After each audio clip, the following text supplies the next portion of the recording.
let's go ahead and get started with our New Sandy workshop. Welcome to the Planning Commission members. Thank you very much for making time to hear all about our housing production strategy. Tyler, do you want to kick it off? Yeah, I'll kick it off for us. Thank you, Mayor and Council and Planning Commission members. As you're all aware, state law requires us to adopt a housing production strategy by the end of this calendar year. And so we've been busy working with our consultant. Has it just been you predominantly, Tim? Okay, so Tim Wood from FCS. We, had some other input along the way, but have been very happy with FCS and their work to date. And so this evening, we are ready to present to you a draft document. Several months ago, we had a presentation, kind of went over a full range of different policies that we could explore, took that feedback from the council and have incorporated it into the document that you'll see this evening. And with that, I'll just turn it over to Tim and Kelly to jump right in. Should we get the mics over here or? So we have that's a surround. Oh, awesome. Okay, good. Just didn't want to.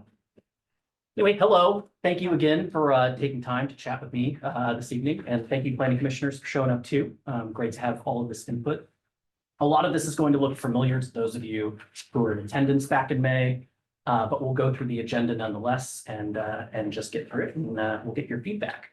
So we'll introduce again the HPS, the concept, the housing production strategy, why it exists and why the city needs to pass one.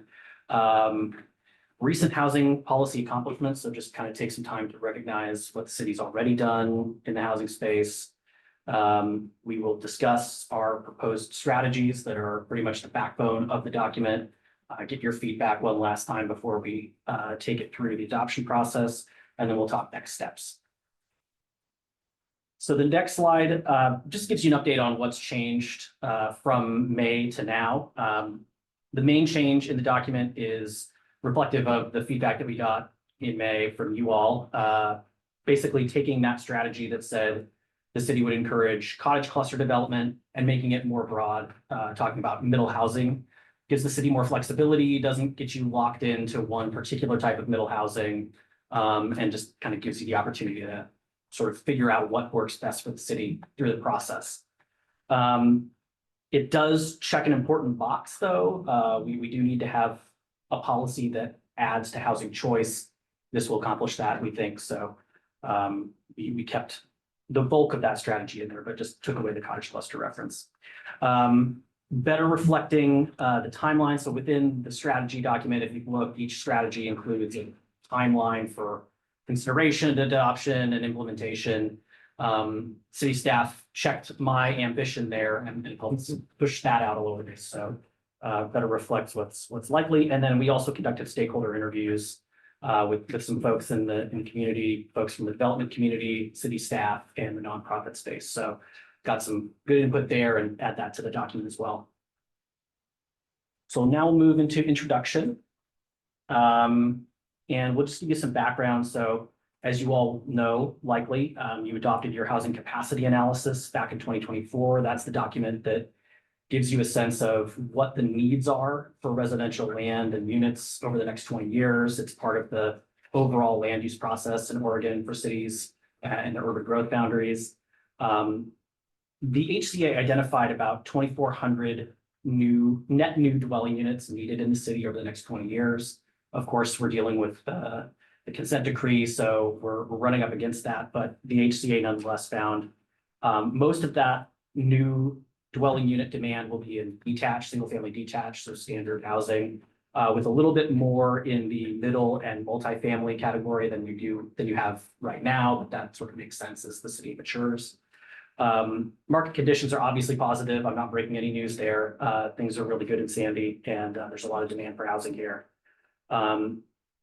Of course, the elephant in the room is the consent decree, and so addressing those regulations comes before being able to achieve 2,400 net dwelling units in the next 20 years. The reason that we're doing this process, the housing production strategy, is it's a new requirement for cities that's been implemented over the last few years. Several cities have already adopted a housing production strategy. Now it's your turn. Unfortunately, your deadline is by the end of this year, so we're going to have to adopt something, but we feel pretty good about what we've got in front of you today. And this over to the right, that just gives you a sense for what the structure of the document looks like, although you've got it in front of you, so I probably don't need to belabor that point. So let's move on to recent housing-related policy actions and accomplishments in Sandy. And Kelly, I don't know if you want to take this and no? Okay, great. You're doing great. Awesome. Okay, great. So I'll just read down the list of the things that have happened in the city over the last few years with respect to housing. Just to, goes to show that the city's taken this matter seriously and hasn't just kind of let it happen. So the clear and objective code audit, your housing capacity analysis that we just discussed, Parks and Trails Master Plan, which is really important amenity for housing, updated the comprehensive plan, allocated your equivalent residential units a little differently, coordinated with Ant Farm, which is your local nonprofit, on many issues, but homeless assistance in particular is important here. Created the community service officer position, which is really crucial, an important gateway for folks to interact with the city. Designated homeless areas for vehicles, so folks who are temporarily living in a car or an RV. Can I stop? Did I miss that one? I think a better description of that would be adopted time, place, and manner camping restrictions, which It's the camping code. indirectly resulted in very specific areas in town where you may or may not have I would prefer camping. that to be more directly. I think we modified To the, what we have. I think we modified that language in the actual HPS document. I don't think the slide Okay. reflected Thanks. that modification, but we'll ensure that that language gets corrected. Making that note. Very, very good point.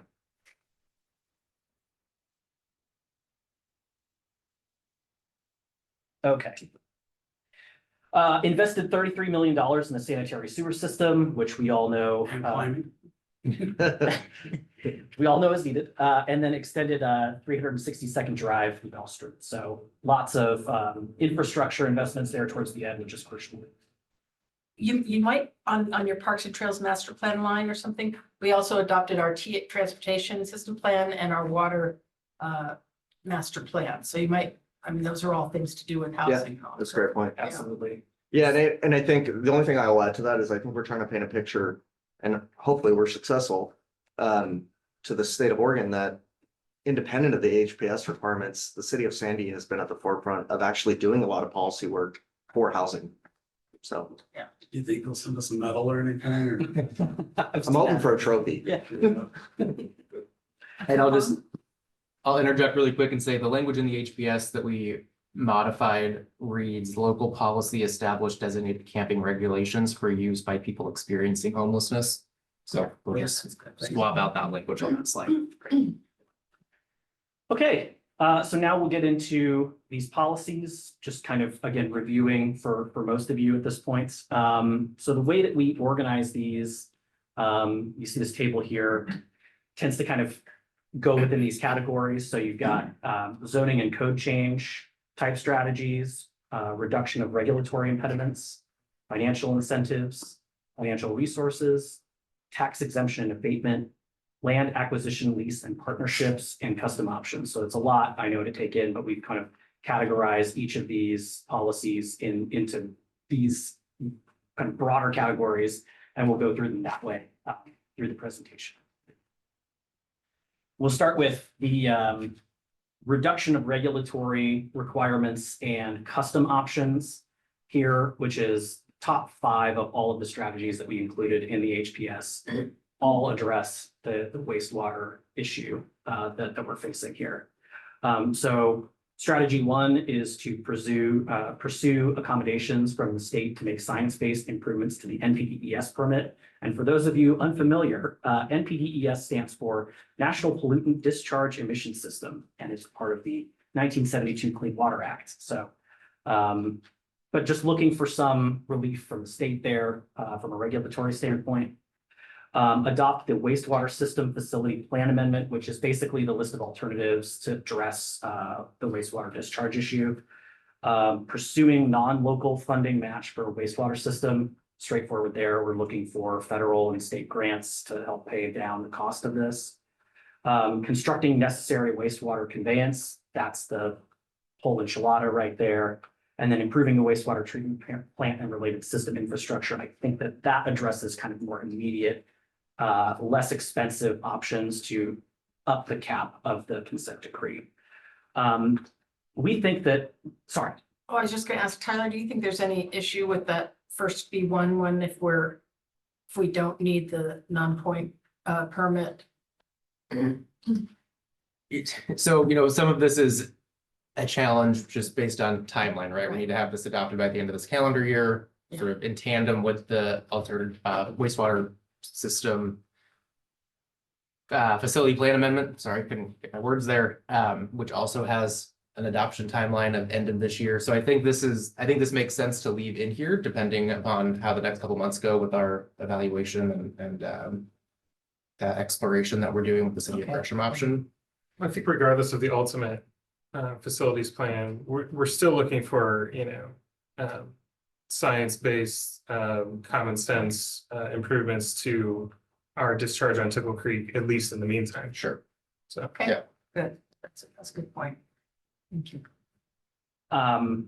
we think that addressing all of these strategies lifts the ad hoc moratorium and allows the city to achieve that 2,400 dwelling unit target that was set in the HCA last year. And the way that we kind of argue that case in this document, I think is important to get the message across to the state that if you want us to achieve this goal that you have ostensibly set for the city, we really need your assistance here and we need accommodations. So big move there. With respect to kind of the equity component of this document, this is going to address the need of pretty much everybody in the city, right? This is not specific to a particular income, a particular race or creed. It's everybody's going to benefit from alleviating this issue. Of course, requires a lot of money, but that's why we're hoping to get some help from the federal or state governments. We'll move on to, unless there's questions about those or comments. Seeing none. The 200 million. Isn't that inclusive of wet, fresh and wastewater? no, that's just, That's just the wastewater. It's just the wastewater. Yep. Oh, we've already spent some of that, so. All right. Yep. At some point, I'd like to have a brief discussion about the cottage clusters whenever that's appropriate. I just don't know how we move from section to section. Yeah, sounds good. Commissioner O'Leary. Yep. who's on it. Yep. Recommends- Is there anybody else online? Just him for now. Okay, thank you. Great. So categories C and D, those are the financial components. Basically, we're aiming for one here, which is an affordable housing construction excise tax. This functions like any of your other construction excise taxes, was allowed by the state, I think, back in the late 2010s, aimed at affordable housing programs. And you can see on this slide, we've got the breakdown of where that money needs to go. Effectively, this is just a 1% tax on the value of construction of a residential property. You can set it for non-residential as well. I would think that would probably be a bigger winner than residential. And they kind of function a little differently, the residential component versus the non-residential component. But basically, all of that money is going to go into city coffers to help fund different housing programs, either SDC buy downs or purchase of property for future use as residential, so the city can control some property. Some cities go for an RFP where they allow folks to come and propose to the city how they might use that money to build affordable housing. That way the city doesn't have to actually expend any staff time. You can just, hand it off to a developer. But basically it allows the city to start building up the funds necessary to make moves in the future. This is probably a play that won't come to fruition until about 10 years down the line when you've got enough money to be able to make big moves. But this is a really important thing so that the city can have something to bring to the table.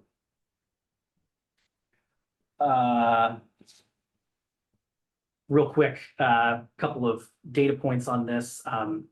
CET is focused on enhancing existing housing and creating housing, so it basically allows you to do anything really, right? So you could do renovation grants for folks that are maybe lower income or seniors or that kind of thing. Allows you to build new, so you have the opportunity to, help provide affordable housing units. Benefits households at or below 80% of the median family income, which here in Clackamas County is $93,600. So it's not like we're talking about, helping folks that are, only down at the very end. It's folks that are actually working in this community. And,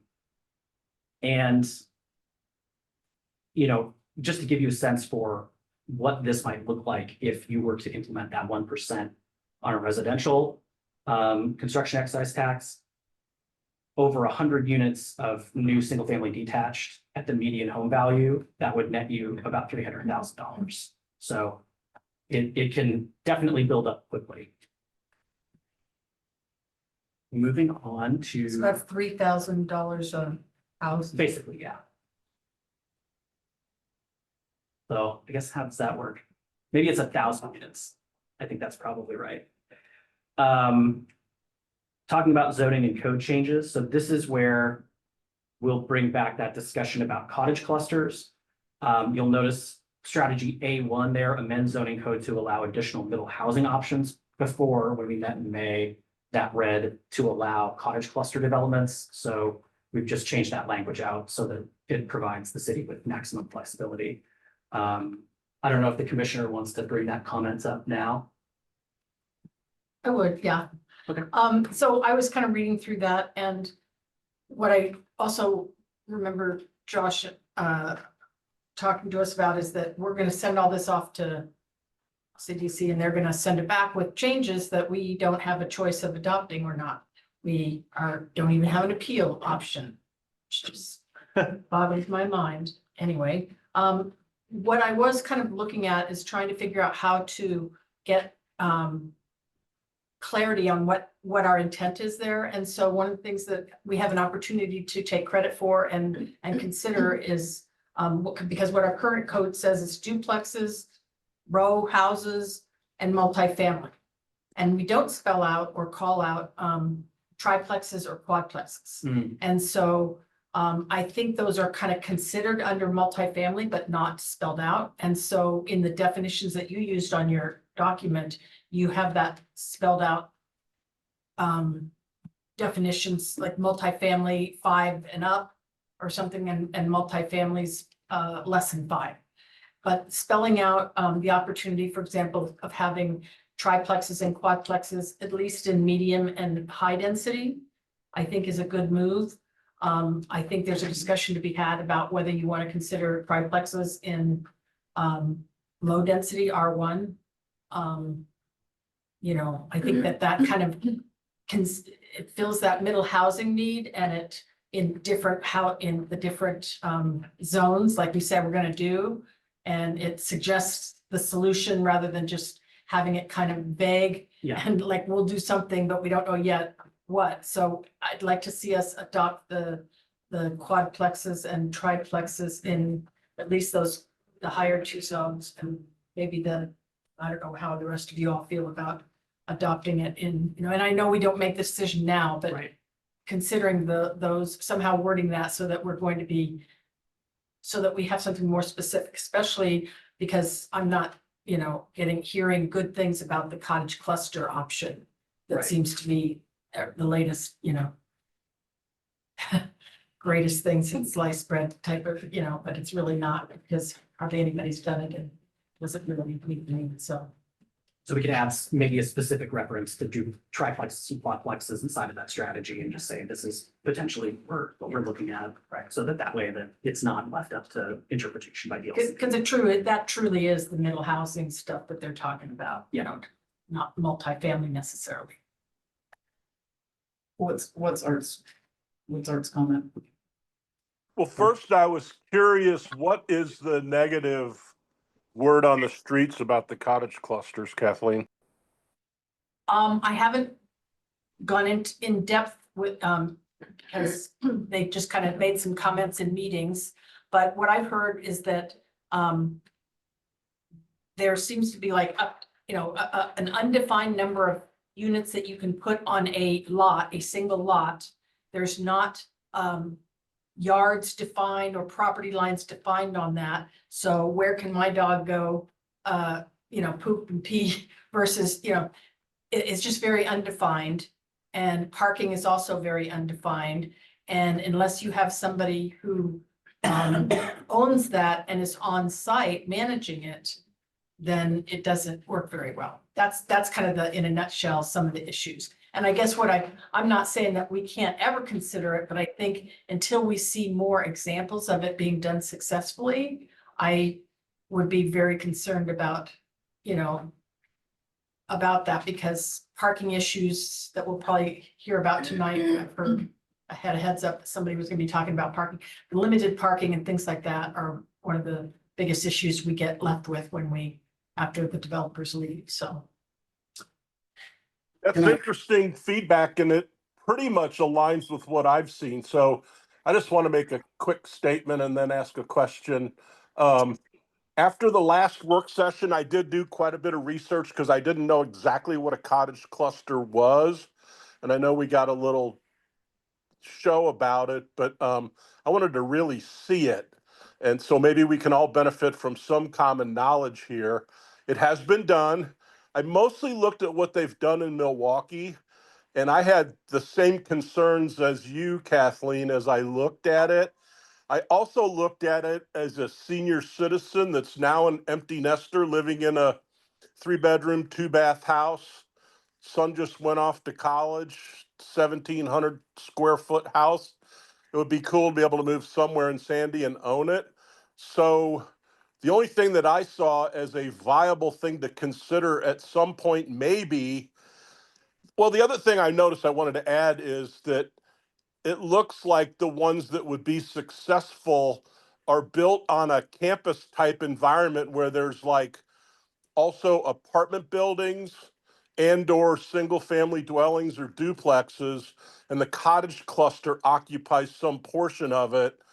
So what seems like might be a viable option, although I don't know how it pencils out for a developer, would be to own the cottage clusters outright and have the same people that maintain the outsides of the apartments and the yard do it all. And maybe as part of that, there's some sort of a dog park area or place to go with the pads or whatever the heck. I see it as a struggle to have it as a standalone, okay, here's my acre with 8 cottage clusters on it. I don't see how that would work either, even if you did give people property lines and say, here, maintain your yard. Everybody's so close. It seems like a common maintenance would make it work. I'm not necessarily advocating for it, but just sharing what I've seen that might make it workable. And I think the main thing is that it seems to be done as part of a larger development. So my question is there any zoning currently that would even allow these things? Not in Sandy, correct? Um, Kelly? It's an interesting question. Hypothetically, it could be done if hypothetically, it could be done as like an apartment complex. I think it'd be very difficult because in a traditional cottage cluster, it'd be very difficult, I believe, to meet the density requirements if everything was on the first floor. But hypothetically, it could all be located on one large lot, similar to an apartment complex. But like I said, I think it would be very difficult to achieve. And I just wanted to add to that, when we discussed this before, that was one of the key reasons for not pushing it. Not that we were prohibiting it, but we didn't want to push it because density wise and economically, you're better off doing traditional multi-family housing to get more units for the same dollar, the same acre. So yeah, I guess the answer would be, technically, I think you could do it in like the R2 and R3 zones, but logistically, I think it would be very difficult. I'll add, in this last conference, this that we were just, some of us were at, there were some folks there in the exhibit hall. We're talking about some of these planned units that they've done and where they appear to be successful. They're using concepts of 99-year leases and ownership where the city maybe owns the land and so forth. So it's not the traditional just purchase. It's a much more complicated deal that to make these things pencil out, and it requires some money. More than we'd probably raise with our CES tax. Well, I'd wrap up my little discussion of this to say that as a senior retired from a very successful career, living in an apartment doesn't appeal to me in any way. But living in a cottage cluster type facility would be appealing to me, and it would add to our diversity of housing. But I readily accept that it may not make sense for Sandy or economically for a developer just sharing information. But wouldn't the layout that we just talked about was either the city owning the property or someone owning the property, you're into a landlord situation again. You're not owning your cluster house, it's owned by someone else. You may own that piece, but if an entity owns it, There were some very interesting models where they're actually buying it over time, and if they were to move, they get their equity out of it. It was a very interesting hybrid model, like I said, very involved. It's yeah, not like a hands-off, give a permit and never think about it again kind of. sounds situation. messy. Well, My perhaps point we is, Similar to a townhouse though, too. yeah, the point is that the HPS will allow us to move that direction if we want to. It's not making us move that direction. And that was the big change. Tim, do you want to touch on the timeline that we Yeah. have and sort of outlined for this specific? I do not have that in front of me. Well, I'll Thank you. I'll kick it off and then you can maybe pick up where I stop. I think the timeline we identified in the actual HPS document was a 2030 adoption date. So we're really setting the stage for exploring in the short term, looking, seeing if there's other models that are successful and do work in other cities or other areas of the country. So we're by no means recommending full throttle on middle housing work overnight. This is a part of the latter half of the HPS timeline. Yeah, and you're spot on. It's a adoption of 2030 and implementation for 2032. So it would probably be the last or one of the last strategies to be undertaken in the HPS here. But we could do the triplex, quadplex in medium and high now, couldn't You could we? do that sooner and Yeah. then continue to explore kind of. And is that yeah. already technically allowed, but not spelled out? Yeah, I know what you're getting at, because in our code, it says multifamily is 3 units or more. Whereas the state recognized multifamily is 5 units or more. So I think that's what you were alluding to Yeah, just earlier. trying to kind of take credit for, I mean, yeah. But yeah, I agree with you. I didn't think we- Notice, I yeah, think we could Yeah. expand the uses to say yeah, triplex and fourplex and yeah, we, I mean, make that change now so that it doesn't look like we're waiting till 2030 to. I think it's gonna take at least till 2030 that we find out what the deal is with the cottage clusters and how much of a headache those are, so. But if we can take credit for something now, why not? You Yeah, know, I we fully should do agree with that, you. so. Yeah. okay. And maybe this is a quick segue that is helpful for the council and the planning commissioners. The HPS is a 8-year Yes. 8-year document or 8-year plan with a check-in midway through to see what you've accomplished and what you still have remaining to work on. So none of these options or ideas that you're seeing are things that we're going to take on, January 1st, right? We've got some low-hanging fruit or some things that are easier to move along than others, and then other items are certainly 4, 5, 6 years out. So go ahead. Yeah, and I guess to hit on 2 things there. With the mayor's comment, I think it's a really good point. And I think you could potentially add like triplexes and fourplexes in the next 4 years before that check-in. And then over the next 4 years after that, you could just explore other options and potentially add something else or maybe not. And then to Tyler's point, I do think there'll be a couple strategies I'll move forward like very soon after the adoption of this, mainly related to the sewer issues. But then also I think in speaking to our finance director, Tyler Wallace, I think we'll be exploring moving forward with the short-term rental solutions probably in 2026 as well. So there would be a couple strategies kind of moving forward quickly, but I would agree with Tyler. Otherwise, they'll kind of be stretched over a 4 to 8 year period. And if we're gonna do that CES, we should move forward with that too. True. So that might be a 2026 thing to look at as well. Correct. Okay. I'm just gonna keep on moving and if there's any more questions about any of this, obviously we can have some Q&A time at the end. Some of these should be a little less controversial, I would think. Providing pre-approved plans that would meet accessibility goals. So that's like universal design standards. Just basically helps to construct housing that's appropriate for folks with disabilities in the community. Monitor and require registration for short-term rentals. So circling back to that, pretty well laid out process at this point. You've got a lot of cities to kind of model that system after. And then supporting preservation of manufactured home and mobile home parks. So that can be pretty broad as well, but want to recognize that that's the last truly affordable housing in the state. And so it's an important part of our affordable housing backbone. Okay. And then finally, we're on to partnerships. So the last two policies here, utilize surplus public land for future housing development to the extent that that's available from county, the city, the state, the federal government. Let's see if we can bring some of that property to bear to provide some affordable housing. And then finally, expand the partnership with local service providers and continue to fund the community services officer position to support the homeless population. So pretty straightforward policies there. What does F1 look like?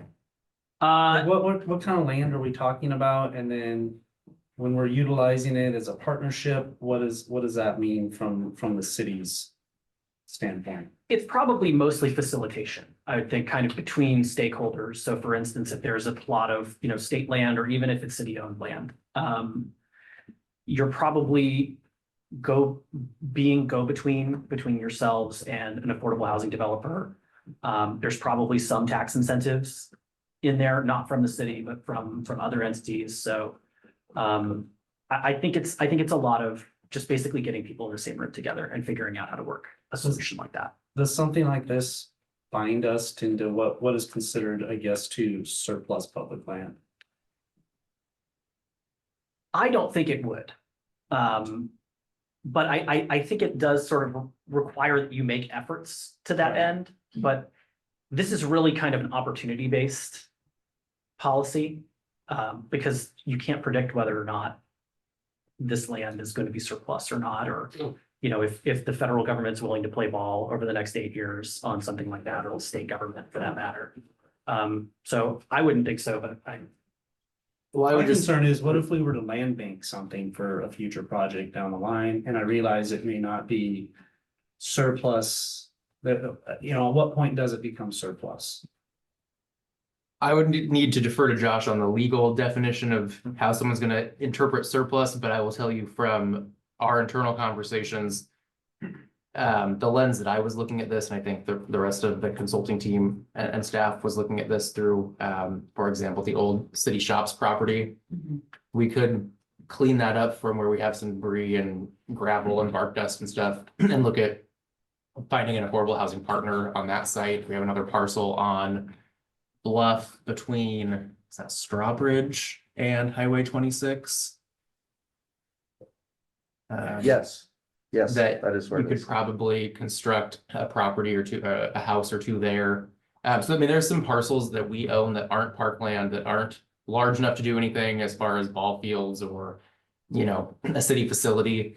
And so I think those are good opportunities to explore what that donation or low sales price or contributing, funds to offset the SDCs or something like that, to accommodate this.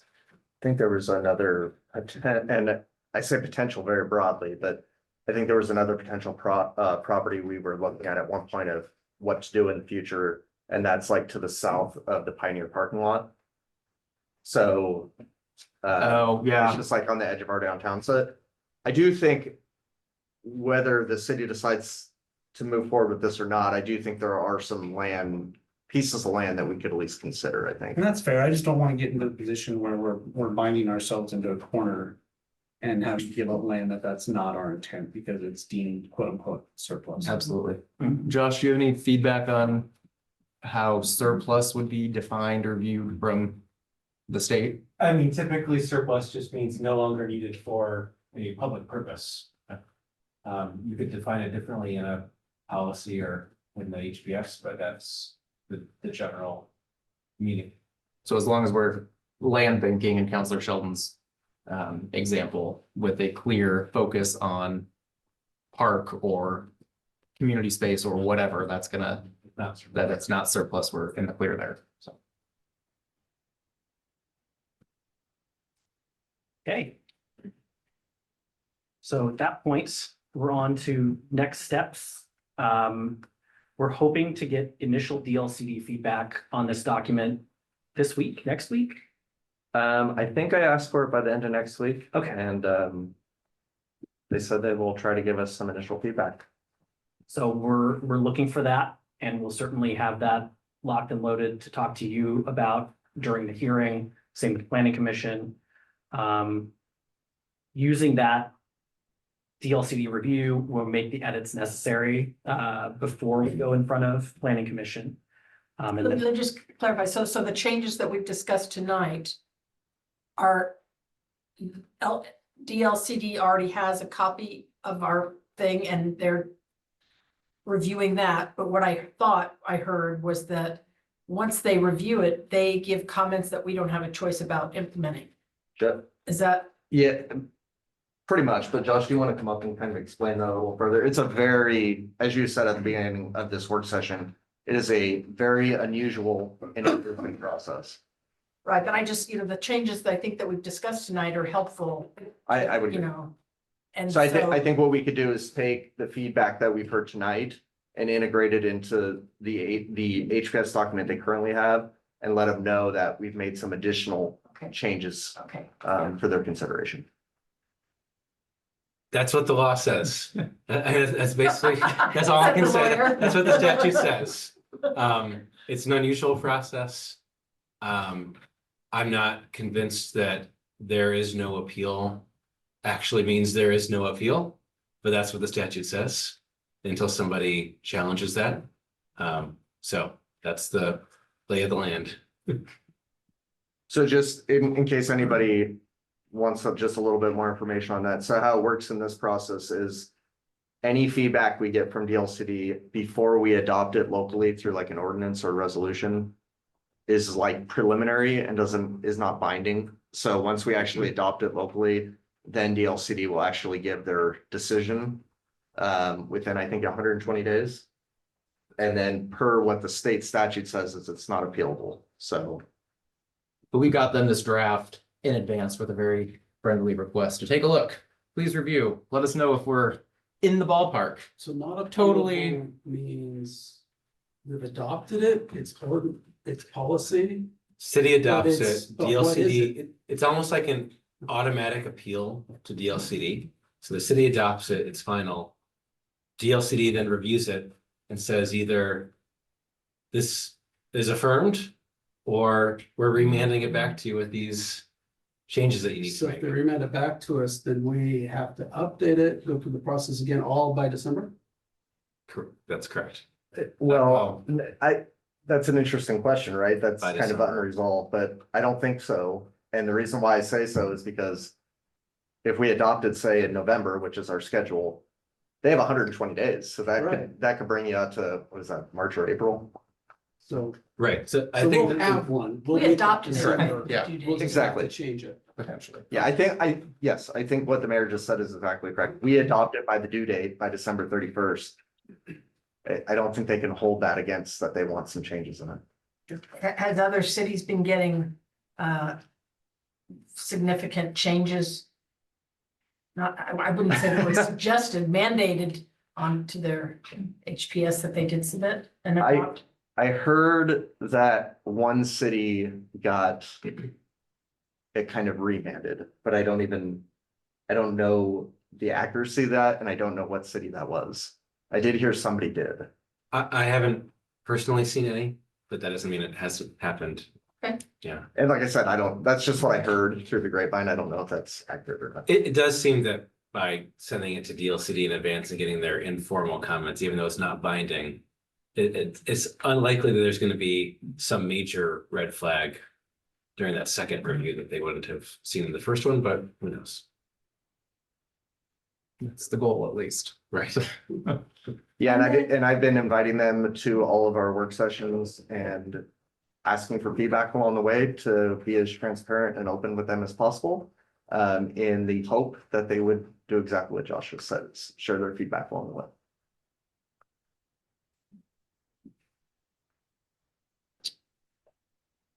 I did want to point out that Commissioner Zawadzki gave us some comments before the meeting tonight, and they are all very helpful comments. I didn't know if you wanted to No, go. it's okay to read them off. Go ahead. Okay, Just for brevity today. I just wanted to let everybody know that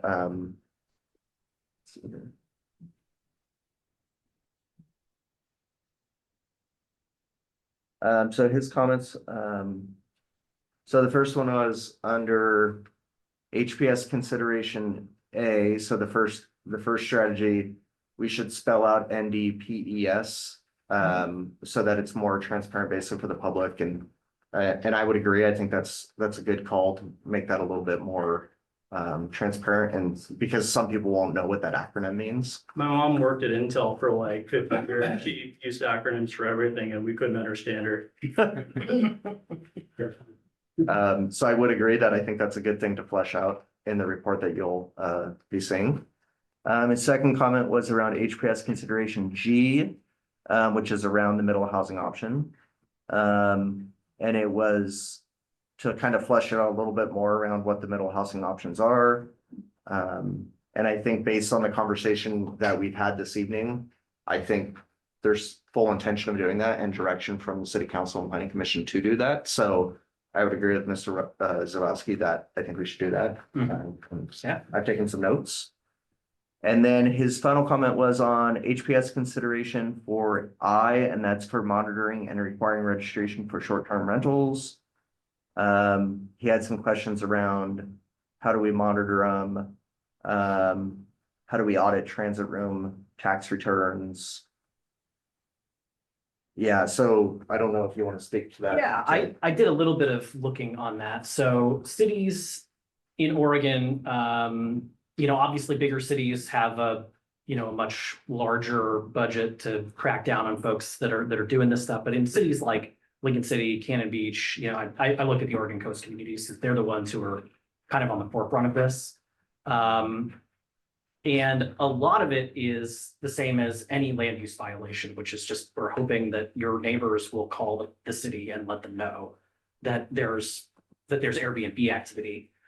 I've read that there are cities that use some firm that will audit the websites of Vrbo and Airbnb and kind of check that against who's registered and who isn't with the city on your behalf. Of course, no one's going to do that for free for you, but that is an option. And then with respect to the audit of the actual funds, I would imagine that would happen in conjunction with the rest of your budgeting. So I'm a little fuzzy on how exactly that, like the owner paying the fee to the city, how that's trued up. But I assume there's a lot of cooperation. Airbnbs and Vrbo has done quite a bit of work to try and work with cities because a lot of cities are looking at banning them, so they're trying to help. But I think that would probably. We're gonna ask the finance director. We have a, Come up. can I call you a pro? No. False advertising. We have someone experienced in this area. So, to your point, there's kind of two categories of compliance when it comes to short-term rentals. One is around tax remittance, so tax collection and remittance. I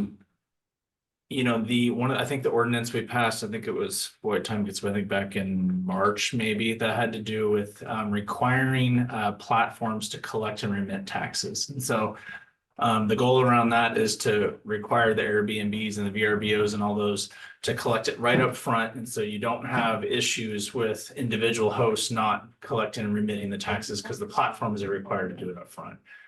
Most listings are done through Airbnb and VRBO, and there's not, I mean, there's going to be some that are like, to your uncle that wants to come stay at your property or whatever, but the vast majority of them is through those platforms. And so there's ways to do enforcement and audits and those things on that side of things, but the thought is that compliance is overall pretty high on tax collection remittance. On the regulatory side of things, like I came from the city of Portland and was pretty involved with that type of thing. And, that's much more of a challenge to make people get required permits, make them follow health and safety regulations, all those types of things. And so a few years ago, Portland was doing exactly what you said, where it's kind of like a hunt and peck type operation, trying to find people who are, because a lot of times those listings don't have actual addresses. And so it's hard to do that type of work. And so they'll set up like dummy accounts and do, check listings that way. There's kind of a new thing that's out there. Portland was one of the first to do it, but I think Santa Monica might've been the first to do it, is they require these hosts to register their properties in order to be able to list. And so the onus is on the platform to make sure these people have their permits before they're allowed to list on the platform. Otherwise, the platform themselves can be penalized. And so that's kind of one of the newer ways to do compliance on the regulatory side of things. Yeah, like a business license, you mean?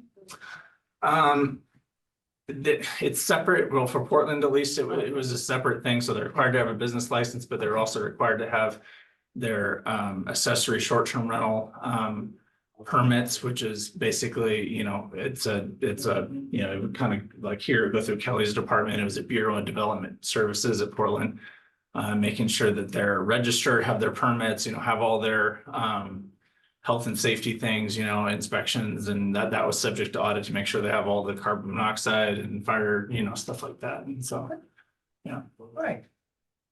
I know on that safety side, I think Councilor Hokinson, you and I have talked a lot about that being one of the reasons why regulatory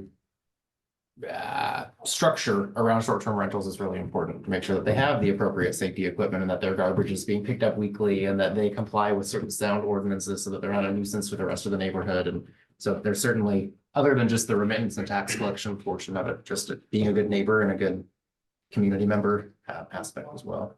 Great. I'm looking at page 76. It's the people experiencing homelessness section. Mhm. And we go back and forth between homelessness and houselessness. I know my preference. Is there a reason that it goes back and forth? Probably not a good one. I can. You knew exactly what I was gonna say. You want it consistent? Is that what you're? It feels like we're missing there's no definition for either of them. Sure. Right in the definition section, so. Is there a preference? Are they? I have my personal one, but what is the guys that are gonna be reviewing it going to want to see? Great point. We'll look into that. Got it. On a similar note of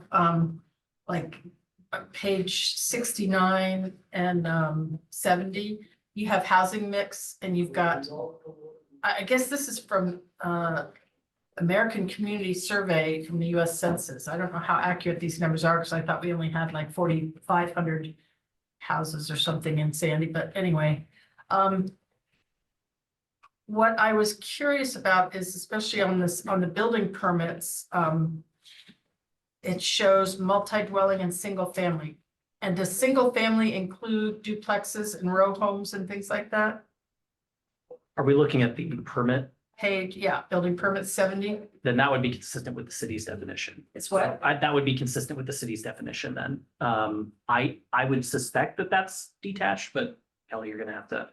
Yeah, I would have to look at the graphic more. Yeah, I mean, What page was that on, man?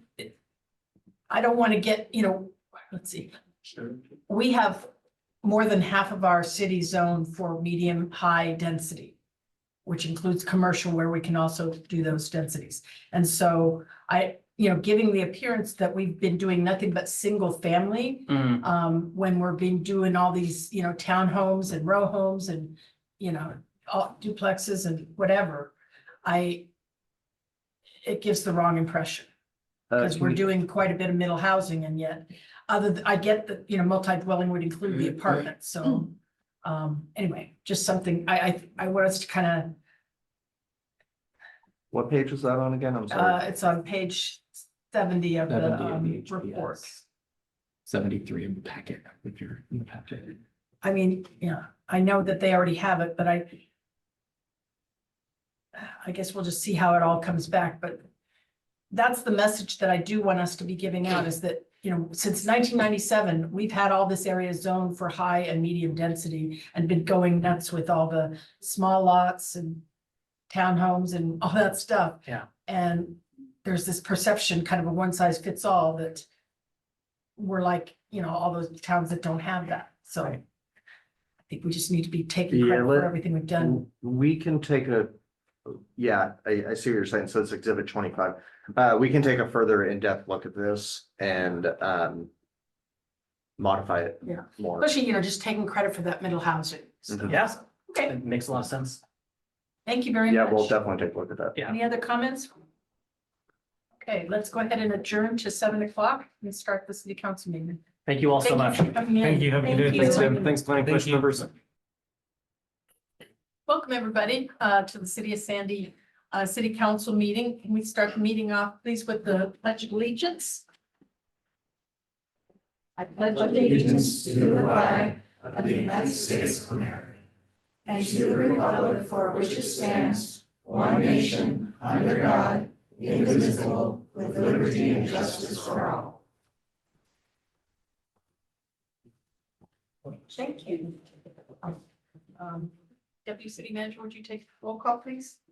Yes, Counselor Maiden. Present. Counselor Smallwood. Here. Counselor Sheldon. Here. Counselor Ramsayer. Here. Counselor Hanley. Here. Counselor Hokinson. Here. Mayor Walker. Here, thank you. Our first item on the agenda is changes to the agenda, and I have one suggestion. Go ahead. Yeah, can we please move anybody have a disagreement with moving the presentations up to, after we're done saying this, just get it done even before public comment and everything. Everybody okay with that? All right, we will move the presentations up in front of the public comment. Because we want to take plenty of time to hear about the public comments. So let's go ahead and get started with the presentations. And then I'll go over the agenda a little bit after that, after we get that done. So we've got the first one.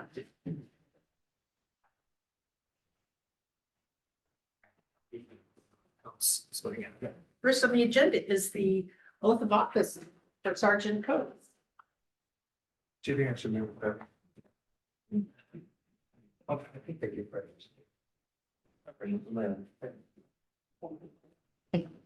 I'd say. Let's get the middle, you're ready.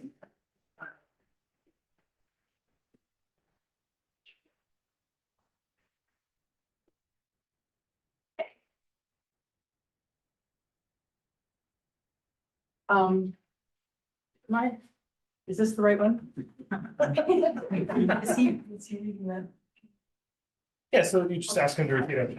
Yep. All right. Okay, all right.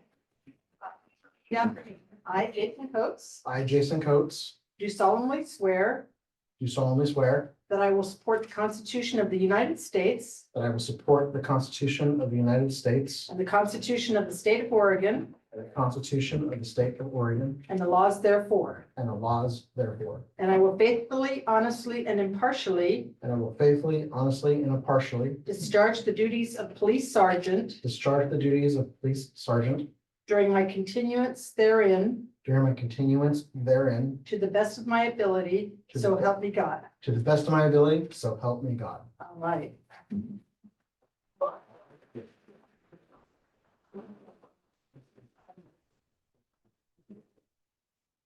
So we're gonna present Jason with his sergeant badge. We're gonna have his wife pin it on. She wants to come up. I'll do pictures. It's videos for you if you want to watch it.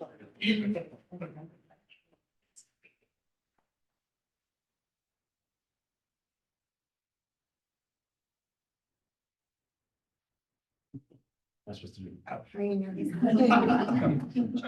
No, you got through the first.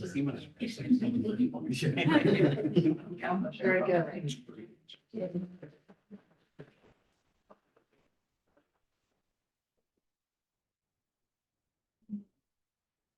Do we need any more pictures? Jason, would you like a few more pictures? At all? Do you need Jason, any let's more get pictures? with the chief there. Yes, sir.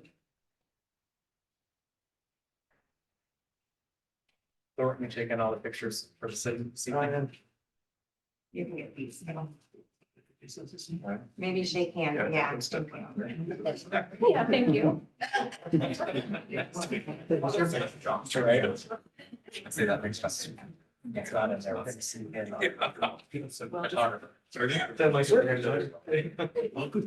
Hey, congrats. Sergeant Coates has been with the city of Sandy for 21 years now. And so we're very lucky to have you in this new position. Thank you.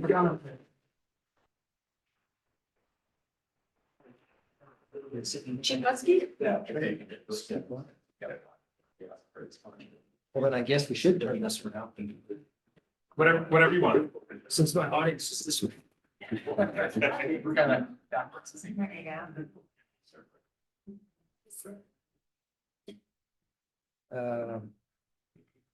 Mayor, city council, city manager, everybody, glad everybody could come tonight. It's always a pleasure when we have the ability to honor what our people have done. A lot of times we don't get to recognize what our officers are doing because they're doing things every day. So it is nice when they actually do something significant enough for us to brag about at a city council meeting or with the public. So I'd like to share just this little story here. Tonight, we're honoring Officer Mike Boyes and Officer Sam Berglund for a life-saving medal. This incident occurred on Friday, August 8th, 2025. Sandy police officers, Michael Boyes and Samantha Berglund, responded with other officers to a report that a 45-year-old Sandy resident had been stabbed multiple times in the neck. During this critical incident, Officer Boyes and Officer Berglund demonstrated bravery and skill in the midst of a chaotic scene that saved the victim's life.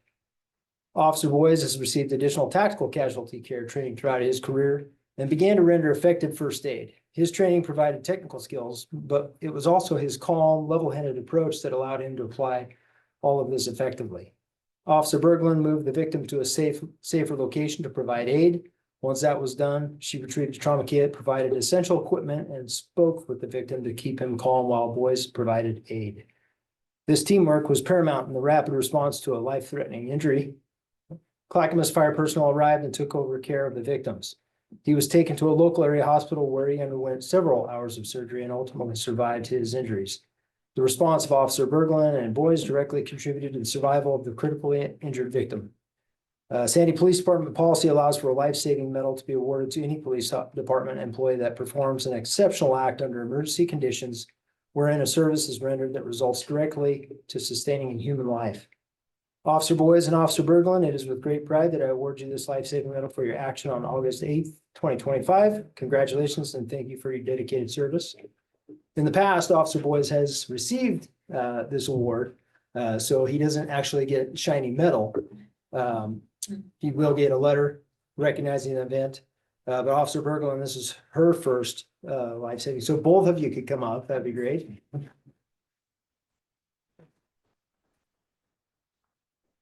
So Officer Berglund will be given this today. This is what our members should be getting when they get this award.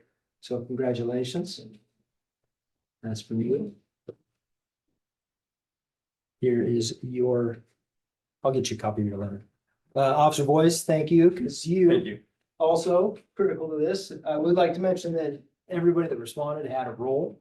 And it was just these two that had the hands-on and the life-saving moment. But I was super proud of the whole team for what they did that night when they got there. And it was a rapidly evolving situation and everybody had an assignment. And it was really nice to watch, and even the video, you can see that everybody's doing their job. So congratulations, everybody, you two specifically.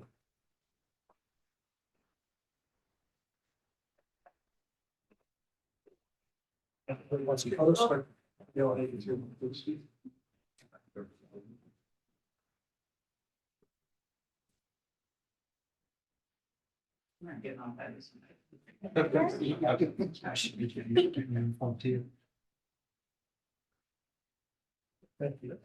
Thanks. Here's Thank you. Thank you very much.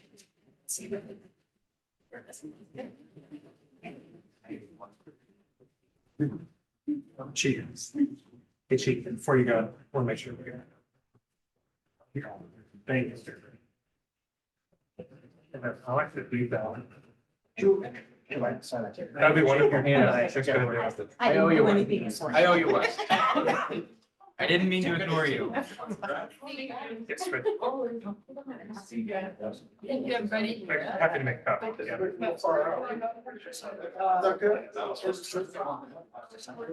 Camera.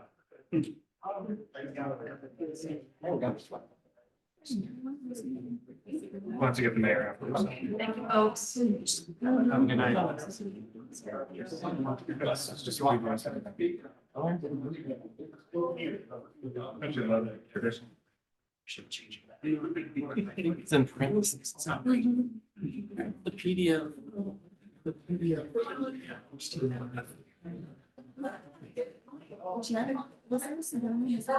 Yeah, we have to reschedule that, and so we'll do it next.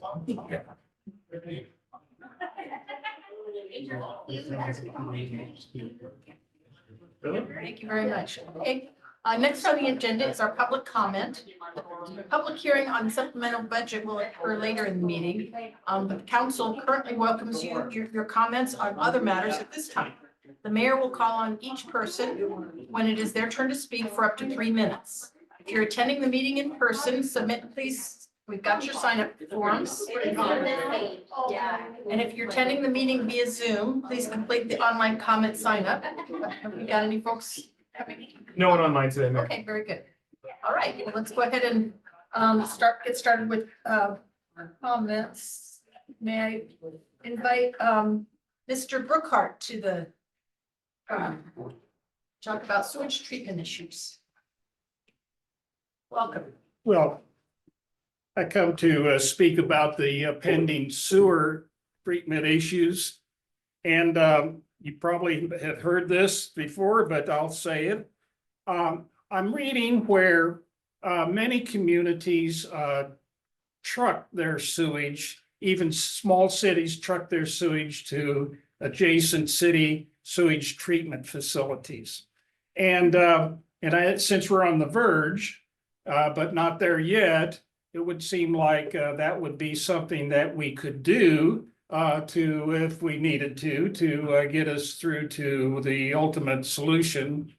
I would suggest that the ultimate solution not be an expensive Hill and Dale pipeline to Gresham, which ties us to that community's whims, but that we would consider investigating the costs for trucking and the sewage to, say, even Gresham or Portland or Oregon City, wherever they would be willing to or have the capacity to accept it. This would take the pressure off for at least ways for a while, and then giving us time to increase the capacity of existing sewage facilities or build new sewage facilities, or even, I guess, maybe maintaining a trucking process. The trucking itself could be done by contract with the companies that do such a thing, or our own trucks if it would be thought to be the way to go. So now I'm sure that surely you must have heard this possibility, but I again reiterate that it would be I'm very reluctant to say that we could depend upon a treatment from Gresham on if we have a built-in line to them, whatever they might want to do as far as our rate is concerned. So that's the extent of my comments to you to date, and hopefully it'll be helpful. Thank you. Thank you very much. Thank you. Okay, our next public comment, we welcome Ralph and Susan Stevens to the podium to talk about traffic on Pleasant Street.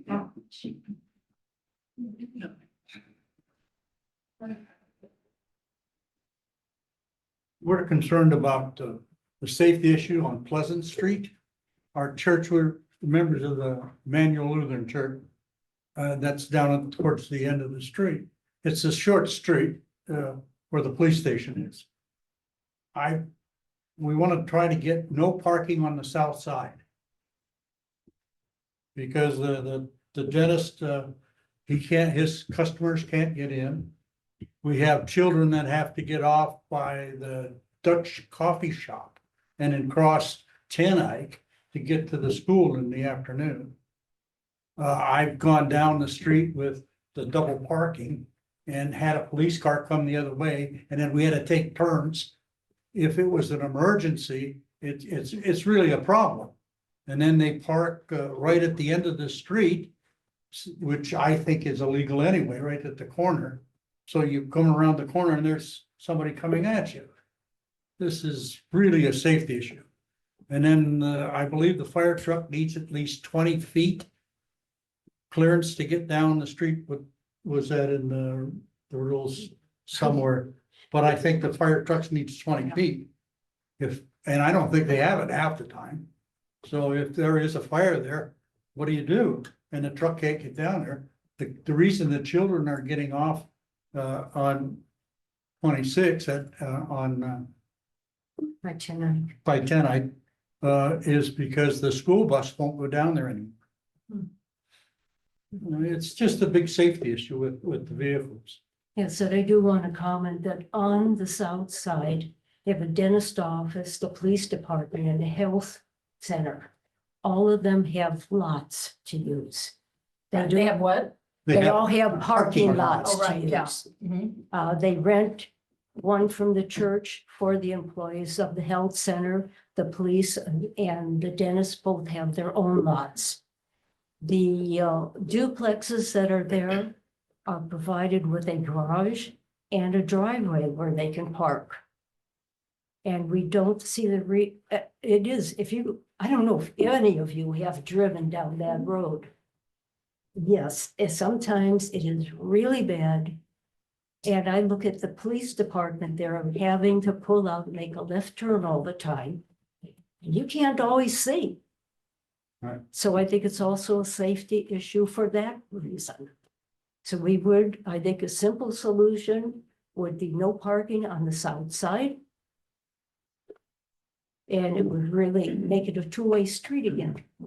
Do you think that most of the folks parked there are from those duplexes? Well, some of them are the duplexes.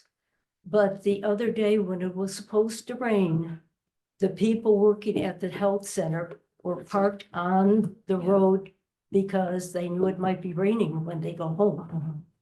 And they didn't want to walk back to the lot. Meanwhile, the children have to walk further. Right. That I don't think we're really asking too much to say, hey, make no parking one side. Thank you. That's about all.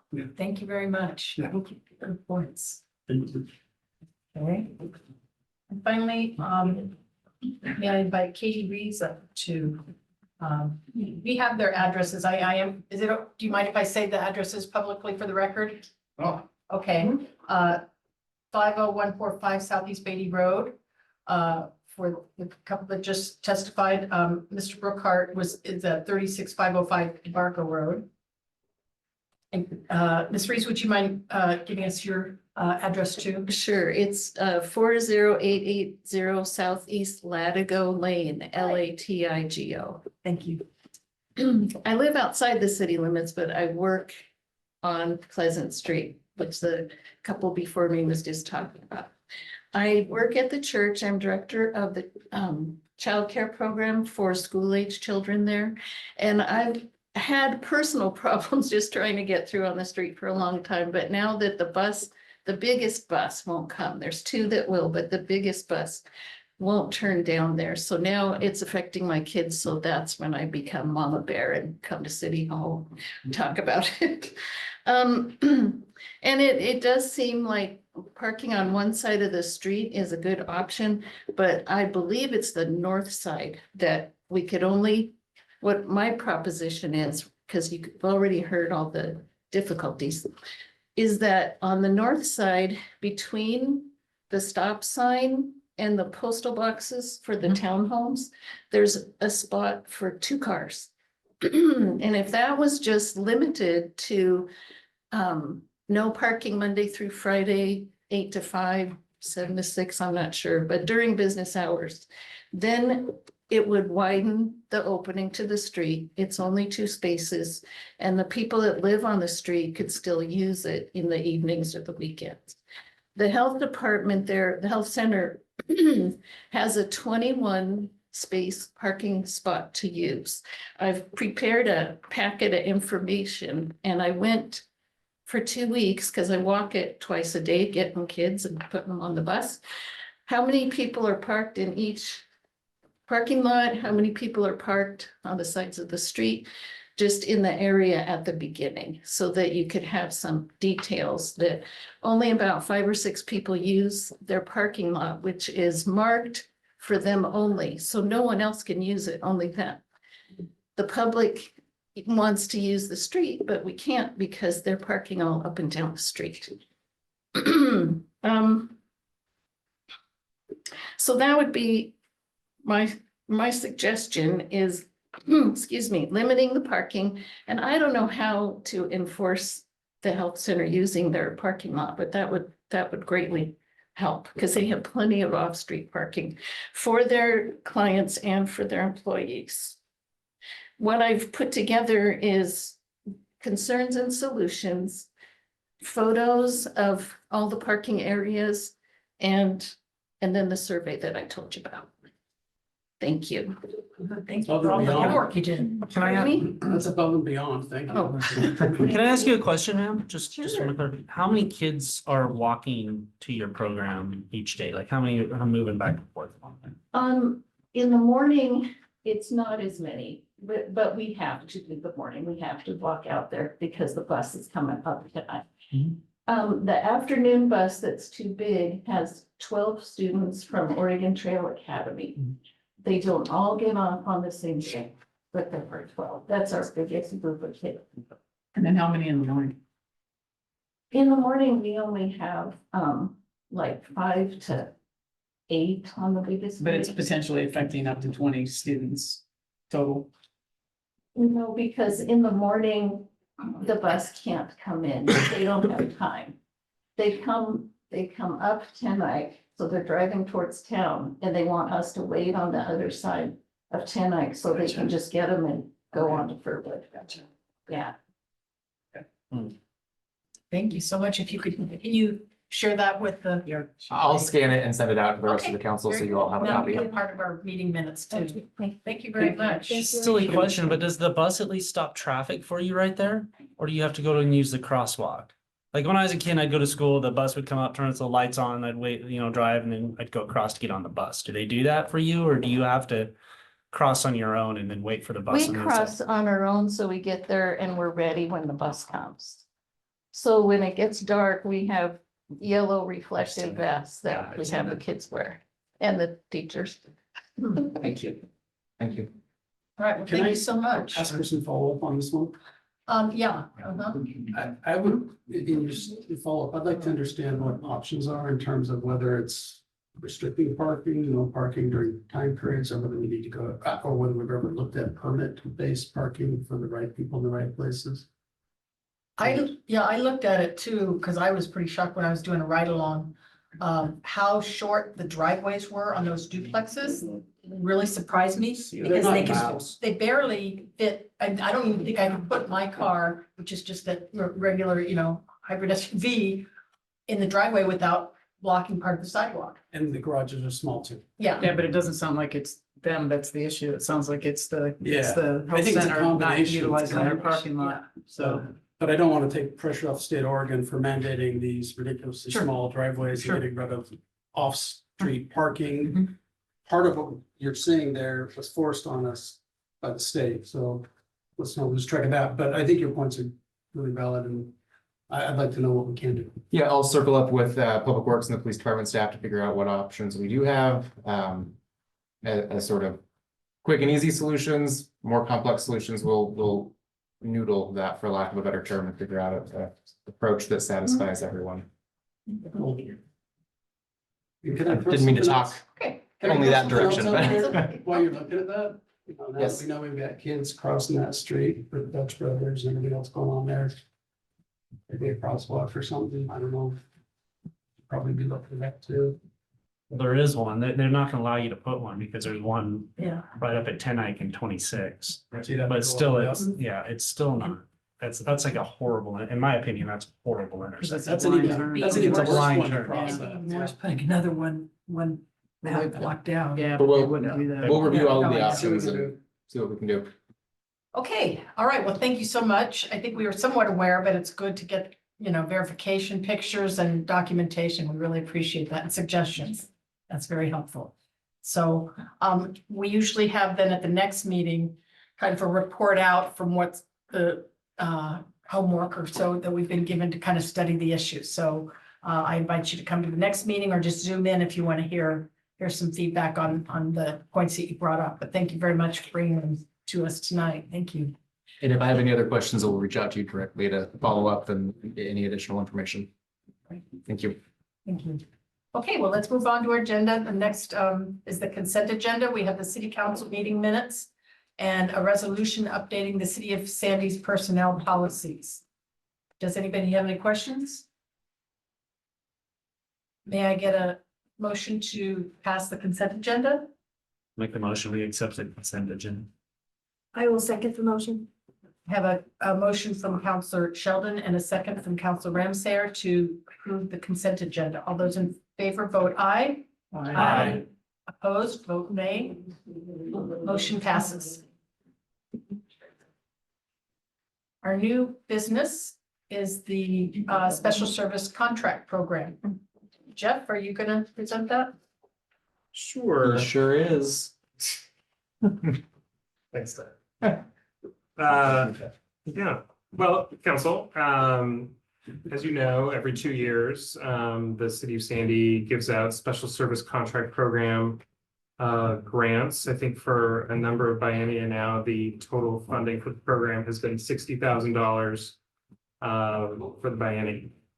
So, and also as a bit of background, the council approved revised program guidelines back in July. And so that sort of formalized the program a little bit more and laid out objectives for the program and review criteria among some other provisions. The council created a subcommittee to review the applications that consisted of the mayor and councilors Ramsayer and Hanley. We advertised the application period for 3 or 4 weeks or so. And we received far and away the most applications we've ever received. We received 10. Asking for a total of $137,293.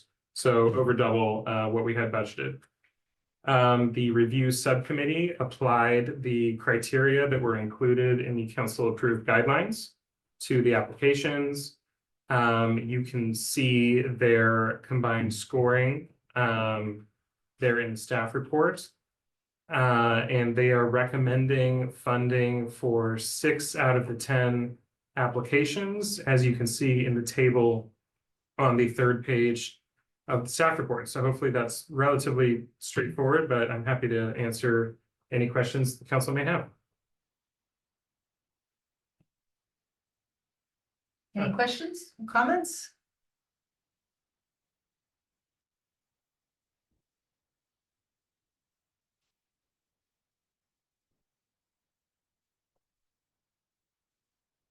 Okay. Just real Um, quick, have we given money to Kiwanis in the past? No. I don't believe we have.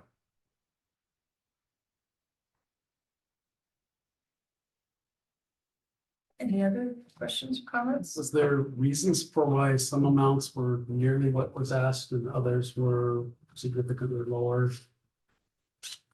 Was there just a subjective, was it based on the quality of the application or perceived need or?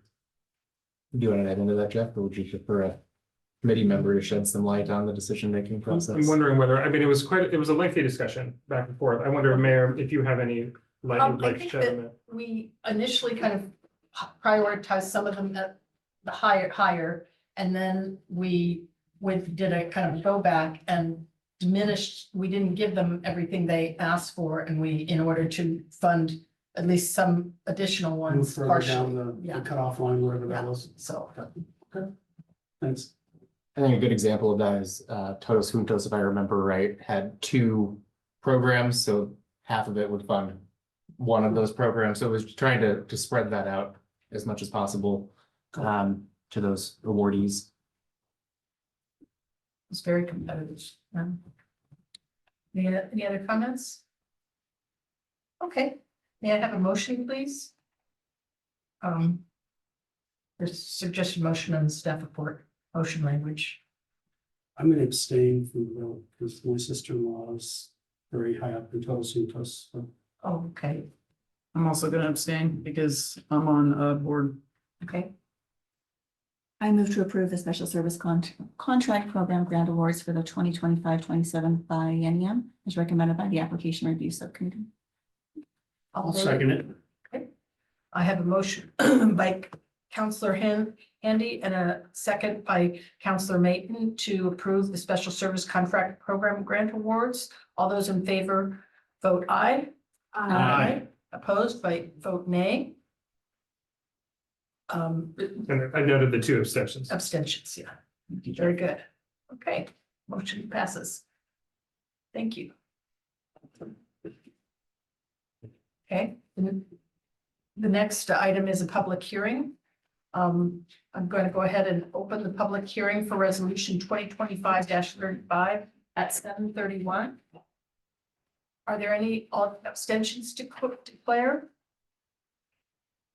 Hearing none. Are there any conflicts of interest to declare? Hearing none. Tyler, can you please give us the staff report on the supplemental budget for the biennium? Yes, Mayor. Good evening, Council. The resolution before you this evening is a proposed supplemental budget adjustment for the transit fund. This adjustment is just housekeeping in nature. However, because the proposed change represents more than 10% of the transit fund biannual budget, Oregon law requires this public hearing. As most of you, all of you know, the city recently purchased 3 brand new beautiful electric buses. The purchase of these buses was originally planned for last spring, which was within the 23-25 biennium. The delivery of the buses was delayed, pushing the purchase to 25-27. So this is really just updating the budget for a timing issue. We are receiving grant funds to reimburse the city for the purchase of these buses, and we do anticipate receiving those funds soon. So this proposed supplemental budget adds $3 million to the transit capital fund under resources and capital fund expenditures to budget for the grant funds and the purchase of the buses. And lastly, I'll say there's no impact to the general fund. Very good, thank you. So here's the process for public testimony. Each person providing public testimony must provide their name and address for the record. If you do not wish to state your address publicly, you must provide it to the city recorder before you begin your testimony. This can be done either in person or via email at recorder@ci.sandy.or.us. If you have documents that you wish to be considered by the council, they must be formally placed into the record of this hearing. To do that, either before or after you speak, email your materials to recorder@ci.sandy.or.us, and the staff will make sure your evidence is properly processed. Please try to avoid repetition. If someone else has already represented the same thoughts, it's fine to simply state that you agree with the testimony of a previous speaker. To offer public testimony, for those joining us in person this evening, please raise your hand to indicate you would like to speak. If you're attending online, please click the raise hand button and wait to be recognized. If you're attending via telephone, dial *9 to raise your hand and wait to be recognized. I will call on each person when it's their turn to speak. Each speaker will have to receive up to 5 minutes to testify. The city recorder will let you know when you have 20 seconds remaining. Okay, is there anyone here tonight who would like to testify? Jeff, is there anybody online? Yeah, I'll just wait 1 second for any raised hands. No, Mayor, I don't see any raised hands. Thank you. Tyler, can you give us a staff recap and recommendation, please? Staff recommends adopting the resolution. Okay, may I have a motion to close the public hearing? Make a motion, we close the public hearing. I will second the motion. I have a motion by Counselor Sheldon and a second by Counselor Ramsayer. Close the public hearing. All those in favor vote aye. Aye. Opposed, vote nay. Motion passes. Motion to close the hearing was at 7:35. Are there any questions or comments on this? I move to approve resolution 2025-35. Second. I have a motion by Counselor Sheldon and a second by Counselor Smallwood to approve resolution 2025-35. All those in favor vote aye. Aye. Opposed, vote nay. Motion passes to adopt resolution 2025-35. Thank you. Okay, the next item on the agenda is the contract approval for the Alder Creek Water Treatment Plant electrical upgrades. Is AJ online? He is online there. Okay. While he gets pulled up onto the screen, I'll just kick us off. As you all know, we've got some extensive work happening on the freshwater side of things. This item before you this evening is related to the Alder Creek water treatment plant, required infrastructure that is needed so that we can continue that work. Has a long lead time, so we're trying to get ahead of that. And AJ, I can see your face now, so I will turn it over to you. Mayor, councilors, good to see you tonight from a distance. So as Tyler mentioned, this is in support of Council Goal number 7.1, continuation or completion of the Alder Creek Water Treatment Plant. As a reminder, it is our critical path on the water side to get Alder Creek up and running on the proposed deadline. While during design of this project, we determined that these 3 items that were included in this electrical procurement had very long lead times and also somewhat volatile lead times. We've seen considerably longer lead times during the design of this project. Right about now is the drop dead date for where we want to get these procured to have this project finish on time. The items for this procurement are the switchboard, the standby generator, and the automatic transfer switch, which are all critical components that need to be delivered at a certain point during the project.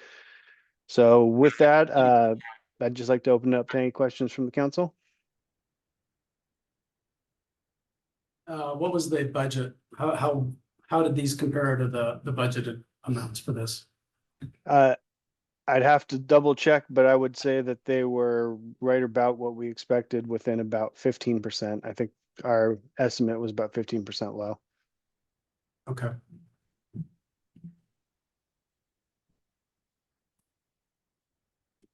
The overall capital project, though, is still well within.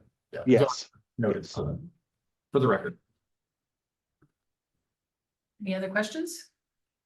May I have a motion? I move to authorize the city manager to execute an electrical pre-procurement contract for the Alder Creek water treatment upgrades with the Farnham Electric for a maximum total fee of $345,000, $345,491. I have a second. I'll second. I have a motion from Counselor Sheldon and a second from Counselor Hokanson to authorize the city manager for this electrical equipment up at Alder Creek. All those in favor vote aye. Aye. Opposed, vote nay. Motion passes. Thank you, AJ. Thank you, everybody. Thanks, AJ. Have a great night. Okay, next on the agenda, we have Greg here to talk to us about the City of Sandy, Clackamas County Business ISP services as it relates to the lottery and other aspects. Yes. Good evening, council. Tonight, I'm bringing back a revision to an existing IGA that we've had in place since 2022, which allowed SandyNet and the Clackamas Broadband Exchange to work together and provide business level gigabit dedicated internet access to several businesses in Clackamas County. To date, that IGA has been in effect. We have about 23 active connections in various parts of the county. And the revision adds a couple of new tiers there for an upcoming opportunity that was proposed to SandyNet. So this opportunity comes from ultimately the state of Oregon, the Oregon Lottery, which has several thousands of lottery locations throughout the whole state and has awarded a statewide contract to Lumen. You may have heard them, CenturyLink back in the day, and they have large service territories in Oregon, but they don't have fiber in a lot of their territories. And so those get handled out to a consultant, and that consultant goes out and finds providers that would satisfy a fiber connection to those locations. SandyNet and CBX looked over a list of available options and identified 50 sites that it could easily construct. 20 of them are within city limits. The remaining 30 are along existing CBX paths that are easily accessible with fiber.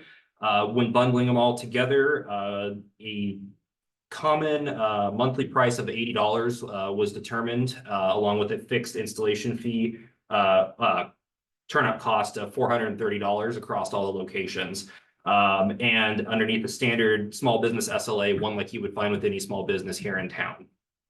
Oh, yes, service level agreement. So, you know, what would we respond to a call on a weekend or during a business day? What's the maximum time that you would have to respond in the event of an issue? Those kinds of things are typically laid out in a contract. For inside city limits, SandyNet retains the full $80 a month. For the 30 sites outside of city limits, Clackamas County retains half of that, and the city of Sandy retains the remaining 40. The contracts are set up just like, the sites are set up just like our existing IGA, where Clackamas County builds out and owns the fiber optic, and we own the modem and the customer experience and provide the broadband across it. The only thing that we should have to do in the event of any sort of fiber related issue is notify CBX to roll a truck out and fix it. There is also the opportunity, because these sites are not currently served with fiber optic service, those outside of city limits, that SandyNet and CBX could also offer a business or ISP tier to the actual business owner itself. You find out a lot of these sites tend to have multiple connections, that they have vendors, POS system for their point of sale. The actual owner might own security cameras or have Wi-Fi or telephone service. And then you have your Oregon Lottery connection. And so we actually have a couple here in Sandy that utilize 2 or 3 connections on a single site, just because of the way that those companies are structured. If they're a franchise, they tend to have a few others, or it's very structured. And in some cases, we've been able to come in and have multiple connections hooked up. So in the event, because there's not already fiber existing at those locations, we figured we could also offer them a non-dedicated internet connection at $100 a month, of which $52 would be retained by the city of Sandy, which is for the same speed and SLA is what we make currently on our lowest plan here inside city limits for the same exact offering. And the remaining 49 would be retained by Clackamas County.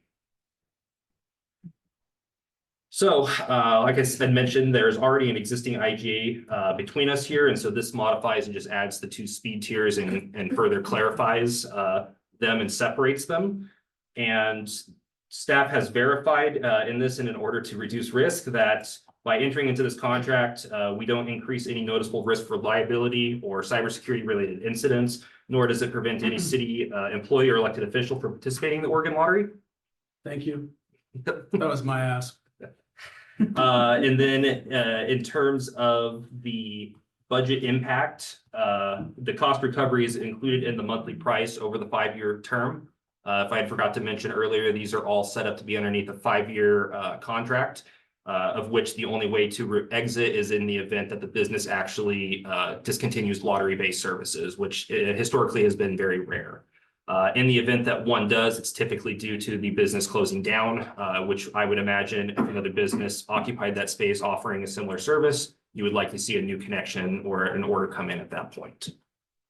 The anticipated revenue for SandyNet over those 5 years is $168,000.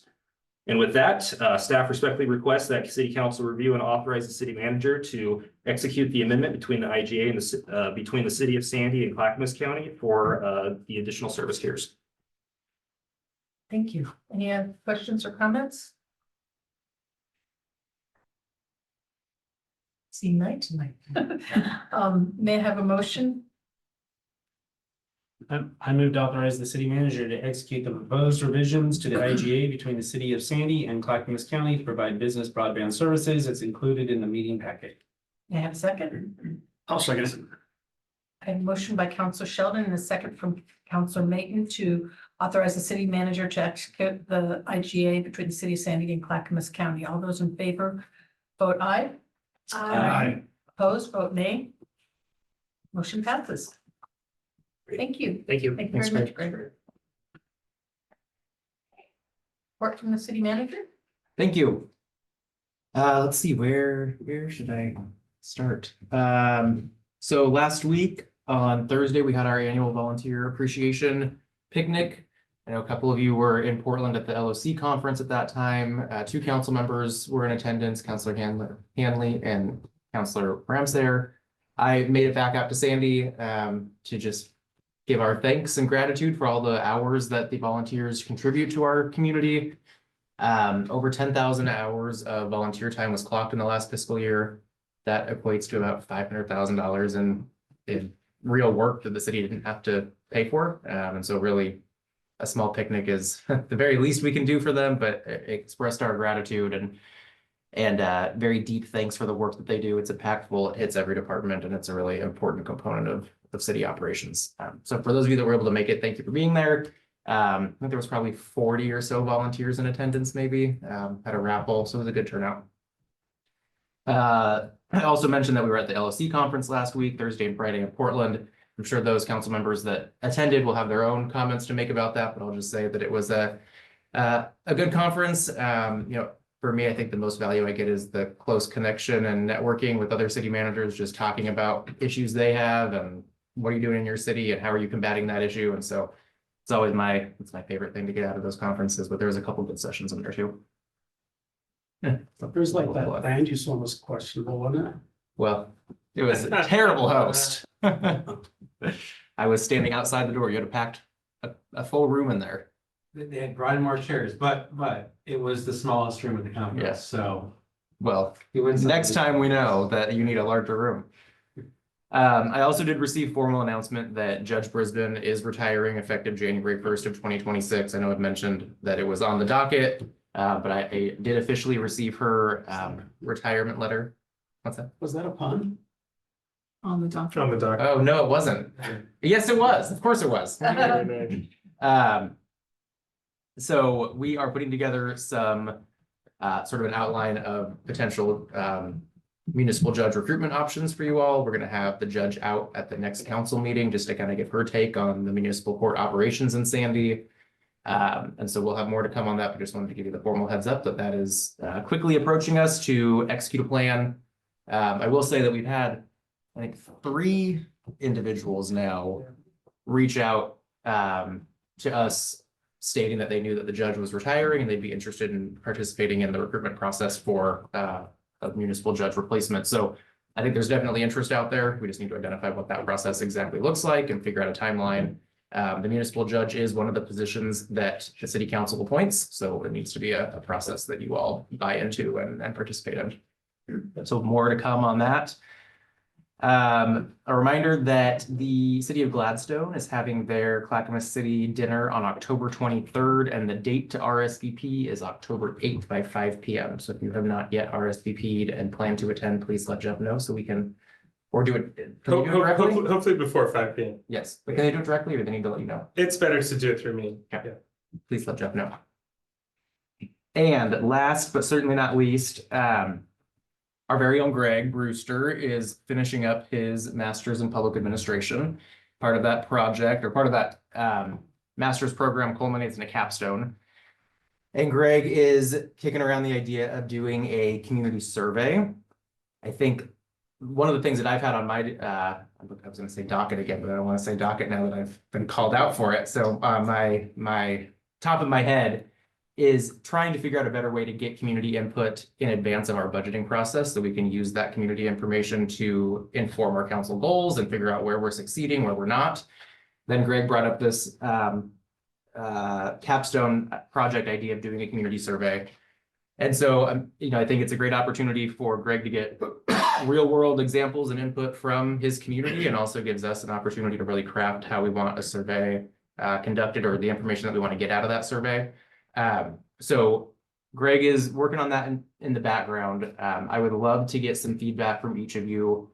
Probably send an email later. You can reply to me just directly, not joint council communication, but just like your top 5 things that you'd love to get out of the survey, so we can make sure that sort of the foundation that we're putting together, the framework we're putting together, sort of aligns with what the council would like to see.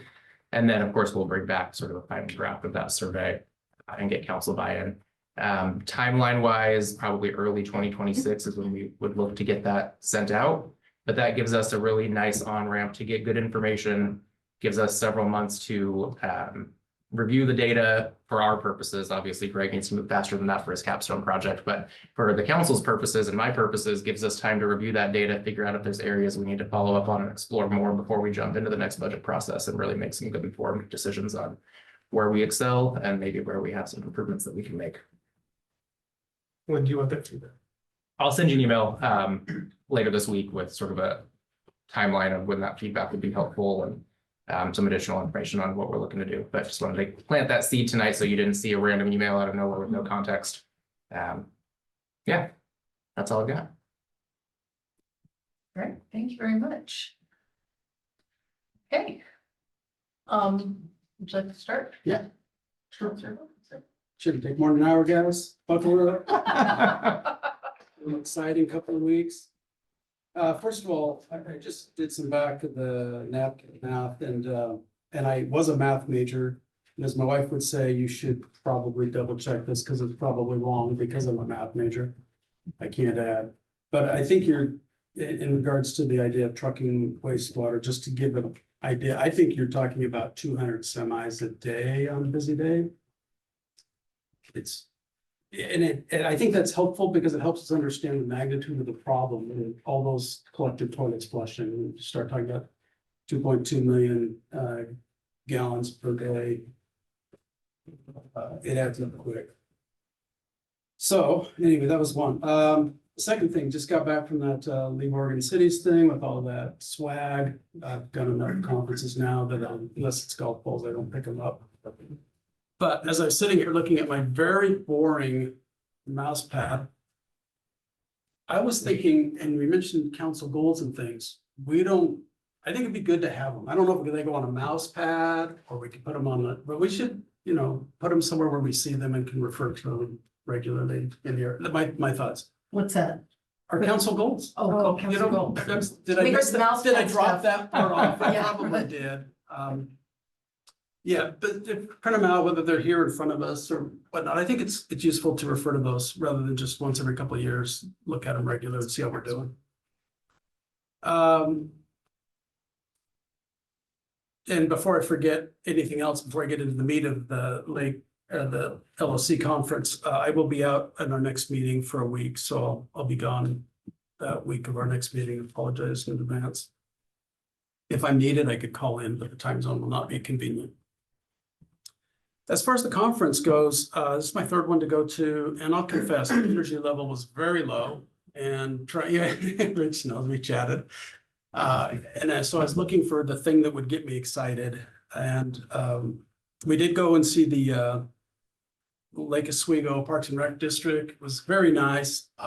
Parts of it were exactly like I thought it would be, given the Lake Oswego branding, but the majority of it, the aquatic center, well, functionally nailed it. From an aesthetic perspective, you could have turned the lights back into a blue fluorescent and been back 60 years in terms of what it looks like when you're inside. It's just concrete, cinder block, wall, it's very plain, very understated for what I was expecting from the Lake feel. That said, it's a beautiful facility. Asked a few questions of one of the staffers there who I don't remember her position, but high enough up to understand the economics of where they're at. I asked her a few questions, and the answers I got were concerning. There's a lot that they don't know yet about whether that's how well it's going to pay out financially, what the real membership, and they sell membership to their people as well as non-member rates.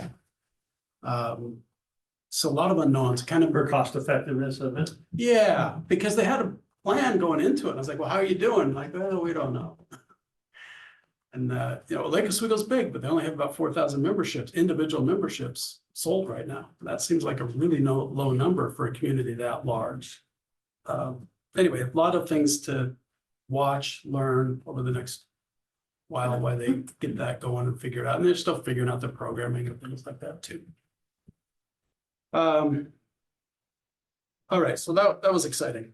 As far as the conference itself, I stumbled into a class with Rich just in the afternoon. Or maybe it was the day before. Sorry, it's the day before Thursday, just randomly. The OGEC mandatory training, it had the word certified after it, and I had no idea what that meant. Did you know you have to go to a class every term that you're elected now? I did not know this, but I passed it by going to it. It's really weird. There's no certificate. They had us take a picture of it of the opening slide so that we could say we were there. Every term, define term. Every time you get elected, you gotta go back and do it again.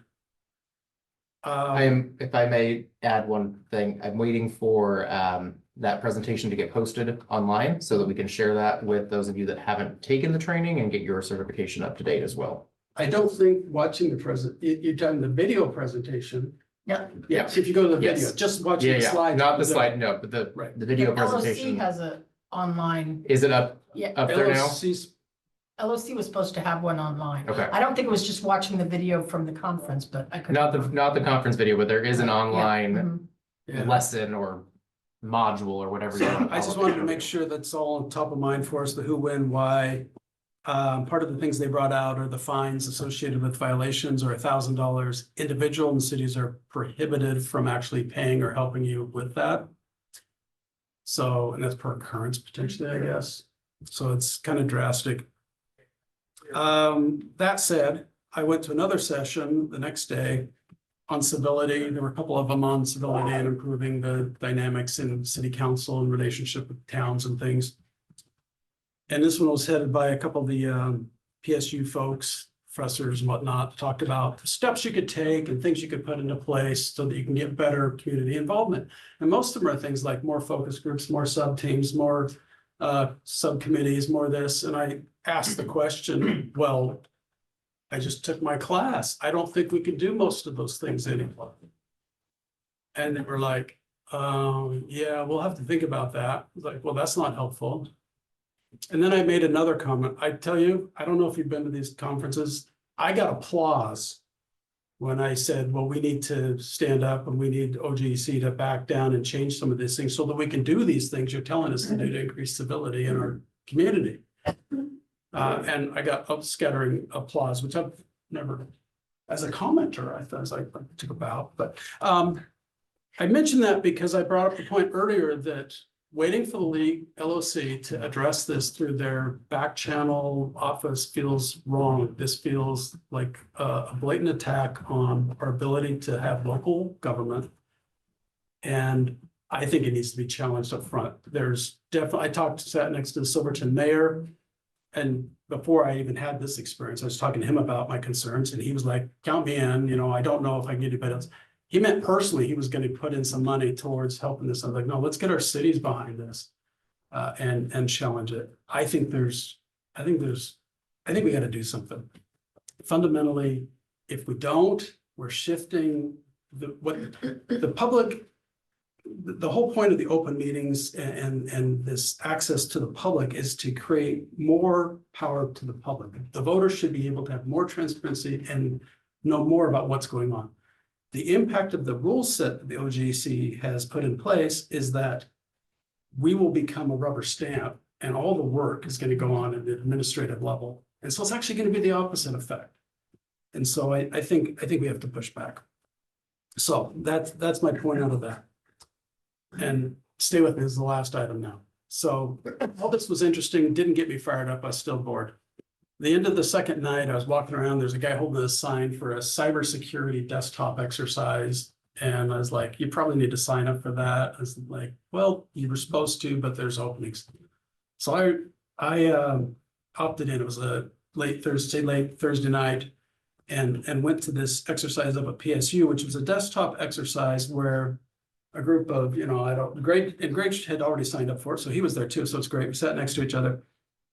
And it was a somewhat silly script, but you role play different roles of city managers. Well, this was a case of a county setup, but the same idea. You've got this council, you've got leaders, you've got technical people, and a finance guy. Thanks for still being here to play the role. Finance guy comes in and says, cut costs. IT guy says, I don't think we should. Finance guy says, do it. So he cuts costs. Next thing you know, they get a ransomware attack and everything's shut down.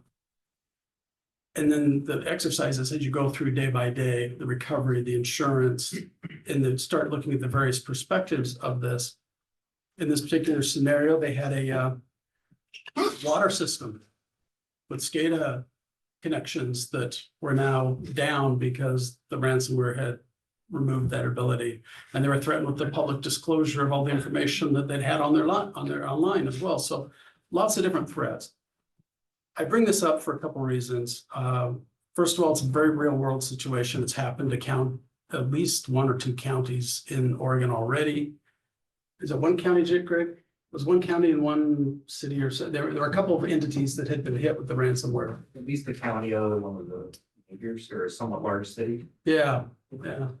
And so it's happened already.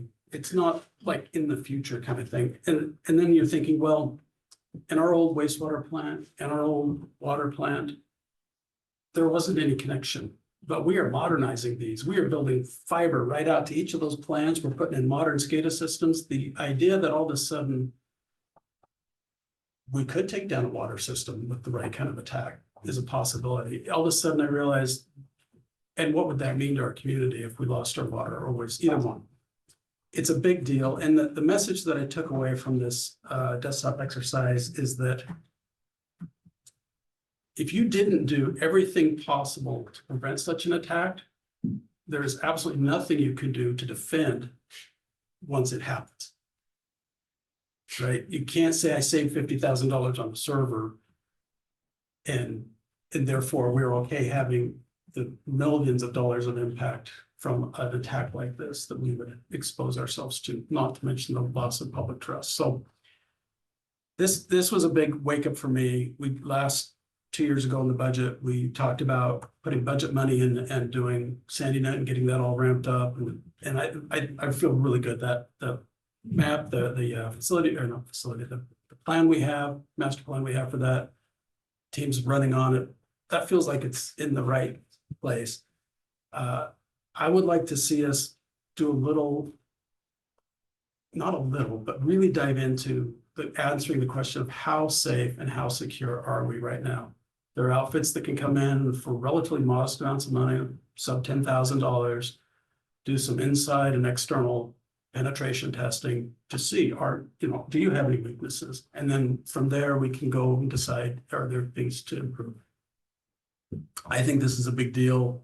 And to start at that kind of money, we've got it in various contingencies. To me, the urgency was driven home by this exercise. And with that, thank you for hearing me out. Thank you. I have to take a little bit of an issue with the LOC conference in general, in that timing wise, it feels a bit inequitable for those of us who have full-time jobs. So that the people who are attending are the city councilors and the mayors who are attending are either retired or in a managerial. It just leaves out like the working class. No, Right. it cost me $2,000 of my own money to go or more. Did it Just- really? Well, just, yeah, it's time Yeah. off without pay. It's- Right. It's money. gone. Right, yeah, so I was able to attend one of the mixers on on what day was that? Thursday night, thank you. Which was great and was able to make connections, but it is a difficult situation, I think, to put public servants in, right? That you're having to choose between gaining this information and getting this knowledge and losing a paycheck, right? A little frustrating, but I did want to say, coming up on October 24th, mark your calendars because the library is doing a fundraiser that night at Mountain Pizza. It is books, bingo, and brews, and it should be really fun. They're doing a bingo night, 6 to 9 p.m. They did raise about $1,200 with their dine around Sandy and Hoodland together. So they're hoping for a big turnout at this. It's Mountain Hood Pizza, right? No, Mountain Pizza and brews. It's No, the it's one in the the new old, one. the old Craig Happy Parade. location. The old Craig Oh, Parade. there's okay. Yeah. Is that right? You're talking Yeah, about one yeah. of the old Craig. Yeah. Parade? I think it's Mount. I think it's just Mount MT Pizza and Brews. I think. And I will say, if you're looking for a gluten-free pizza, they have the best one around. And that's what it says on the flyer too. And then coming up on the 25th is the Chamber of Commerce Trick or Treat Trail, which should be real exciting. And that's all I got. Nice. Thank you. That's Ramsey. I went to my transit board meeting a couple weeks ago. I got a sneak preview of the electric bus before the wrap was complete. I got to see the glittery floor. Heard about the governor's passing of the transportation bill, which will hold up our Andy's department until 2026, I believe. There's guaranteed funds after that. It's just gonna be what it is. You can only budget so far ahead based on what you know. I went to the ribbon cutting for the new bus and I rode the bus all the way to Clackamas Town Center. It's a really cool ride. Andy's done a great job. We have a lot of people there. It was my first ribbon cutting, might have been my first ribbon cutting. It was really exciting. It was neat to be a part of it and kind of see it through the board eyes that I was, not just, me. I'm really excited to pass on to our community the benefits of our transit system. It was $1 to ride from Sandy Transit Center to Clackamas Town Center, and there are, I believe, 7 stops in between. And Andy's very flexible if we have some needs of other stops for people who may not have transportation any other way to kind of make it work for them. So And that's a $50 Uber to contrast. easily, Well, I know I easily. have to do it for my daughter routinely. Easily, and it was much safer. The bus is clean, it's big, it's airy, and it's just really cool. It's a cool thing, and there will be 2 more coming onto fleet, I believe, soon. The volunteer gathering was really casual, really relaxed. Everybody was friendly. There was a lot of involvement with volunteer bingo cards, people going around saying, who are you? What do you like? So that was really cool to kind of get to, you kind of get in your own little areas of people you know and people you don't, and everybody's talking. And so it's a nice little icebreaker throughout the whole thing. And it was a lot of fun to get out and chat with people. And then finally, I have my Regional Water Providers Consortium meeting on Wednesday. Looking at the attendance, the members, it looks like I'll be at least 25 other people from neighboring cities and districts. So this will be my first one, so I'm excited to see what that's gonna entail and all the new information I can absorb and hopefully bring here and any knowledge, good knowledge, I think, going forward. So other than that, I think I'm done. Perfect. Also to LOC conference, you know, some of the stuff Don's already talked about, the tour and all of that. I did go through a class on the affordable housing thing. Kind of heard some of the classes that, or some of the terms that, you know, they discussed in that housing production strategy. You know, while it's not ideally where we want to be, the one thing I will say about this moratorium is it kind of gives us a chance to sit back and watch and see how some of this stuff shapes out for other communities, because some of the terms, like some of the ideas, I think on paper sound really interesting and maybe not bad, but I'll be curious to see how they actually apply to the real world. So Like those public-private partnerships that, yeah. yeah. And then, you know, the one that was kind of interesting is, you know, like, you know, they don't, when they go to sell it, it has to go back down to someone in the same financing, but obviously it has an inflation built in, and I mean, which sounds interesting and neat. And maybe it'll be a great thing. But I just wonder if it doesn't become, you know, almost like a burdensome, and then who eats that cost if it goes for less than market value? So I don't know. There's a lot of questions that the selling pitch didn't really address. So there was that. You know, in regards to the roads today, I think we've already discussed and would like to explore something, but I remember thinking about this when I first came on council.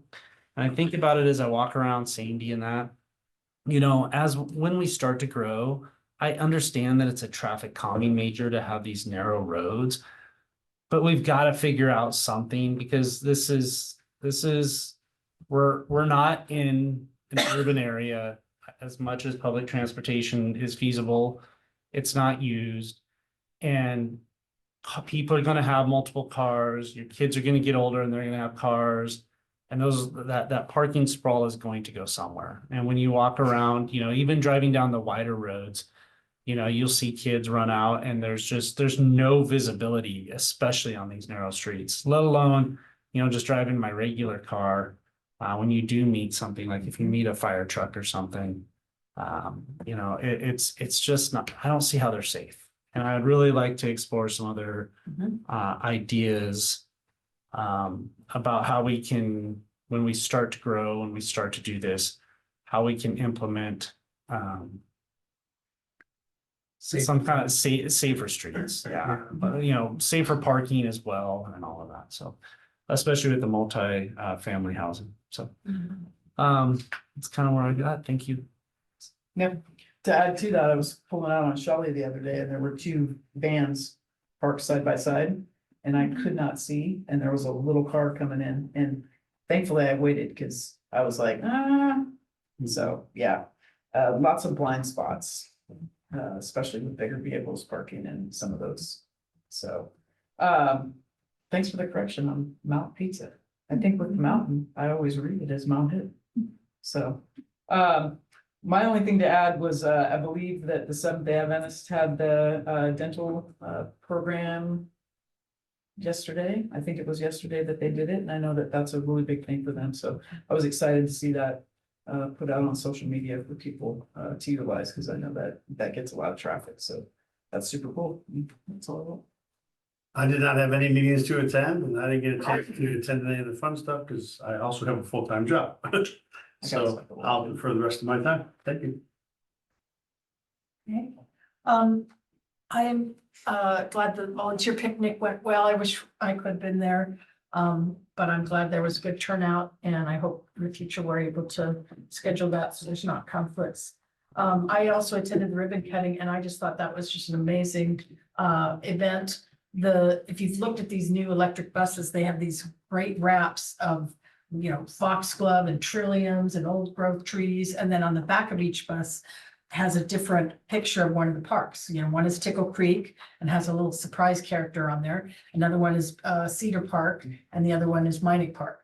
And so it really does, this thing is going all the way into Clackamas Town Center. So it really is just a rolling marketing advertisement of Sandy on wheels. So really proud of the work that Andy and her staff and all the partners that we had help make that a reality. I also went to the LOC conference and I totally understand those comments about how that really does exclude a large portion of folks. Sadly, and there should be a way to kind of make that address that there. I kind of got a lot out of it with the just talking about what, what's mayor responsibilities, what's city manager responsibilities, and it's kind of different for a lot of the different places. So the required public meeting law training is going to be something that everybody needs to kind of take a look at because it is fairly new stuff coming down the pike. I had taken that back when I first became a city councilor, learning about serial meetings and all that, but this is kind of graduate school. This is very different than a law. It is, exactly. So, yeah.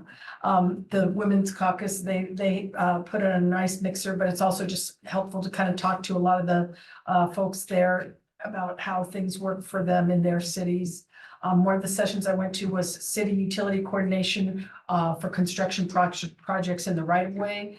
And that could come into play here with the wastewater, coordinating with PGE, Northwest Natural, and are there opportunities to kind of get other utilities that might have an interest in putting something in the same trench, saving money and helping pay for it. I learned a lot on different options for public contracting, and in a timely manner, I also learned, had a session on evaluating city managers, and we are coming up to that time of year again. So we will be kind of talking to you probably at the next meeting, getting that kind of clarified, a process to evaluate city manager.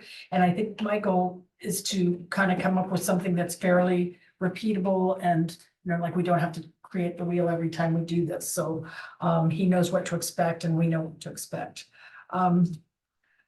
Most importantly, at that LLC conference, I just talked to a lot of people about how to get funding for water and wastewater and heard great examples of what other people are doing. So that was really worth it. We've got some really cool stuff coming down the pipe with our economic development consultant that we have. He's got a great proposal. We're going to have a really good meeting for this month in October. I don't know if we have the date set yet, but we will here in probably the next week for the economic development meeting. And that is going to also then get rolled out to city council and will be done in a urban renewal district meeting. So kind of some good proposals from him. He's also looking at trying to kind of do some outreach to the business community and share some grant and loan opportunities. So we want to tie in with you on the stuff that you've kind of brought here and get those people to the session. And also there was a Clackamas County grant that just opened up few weeks ago, but I think it's due like next week or something. And so I think one of our businesses is taking advantage of that grant opportunity. I think it was up to $100,000 per project. So that was something that's, I think there's a lot of opportunities out there that our businesses don't know about. So we want to kind of try to highlight those opportunities. I'm anxious to hear about school traffic fixes, the Parks and Rec director hiring, and community outreach position hiring. The next meeting, I'll kind of mention more about the library recommendations for the library task force.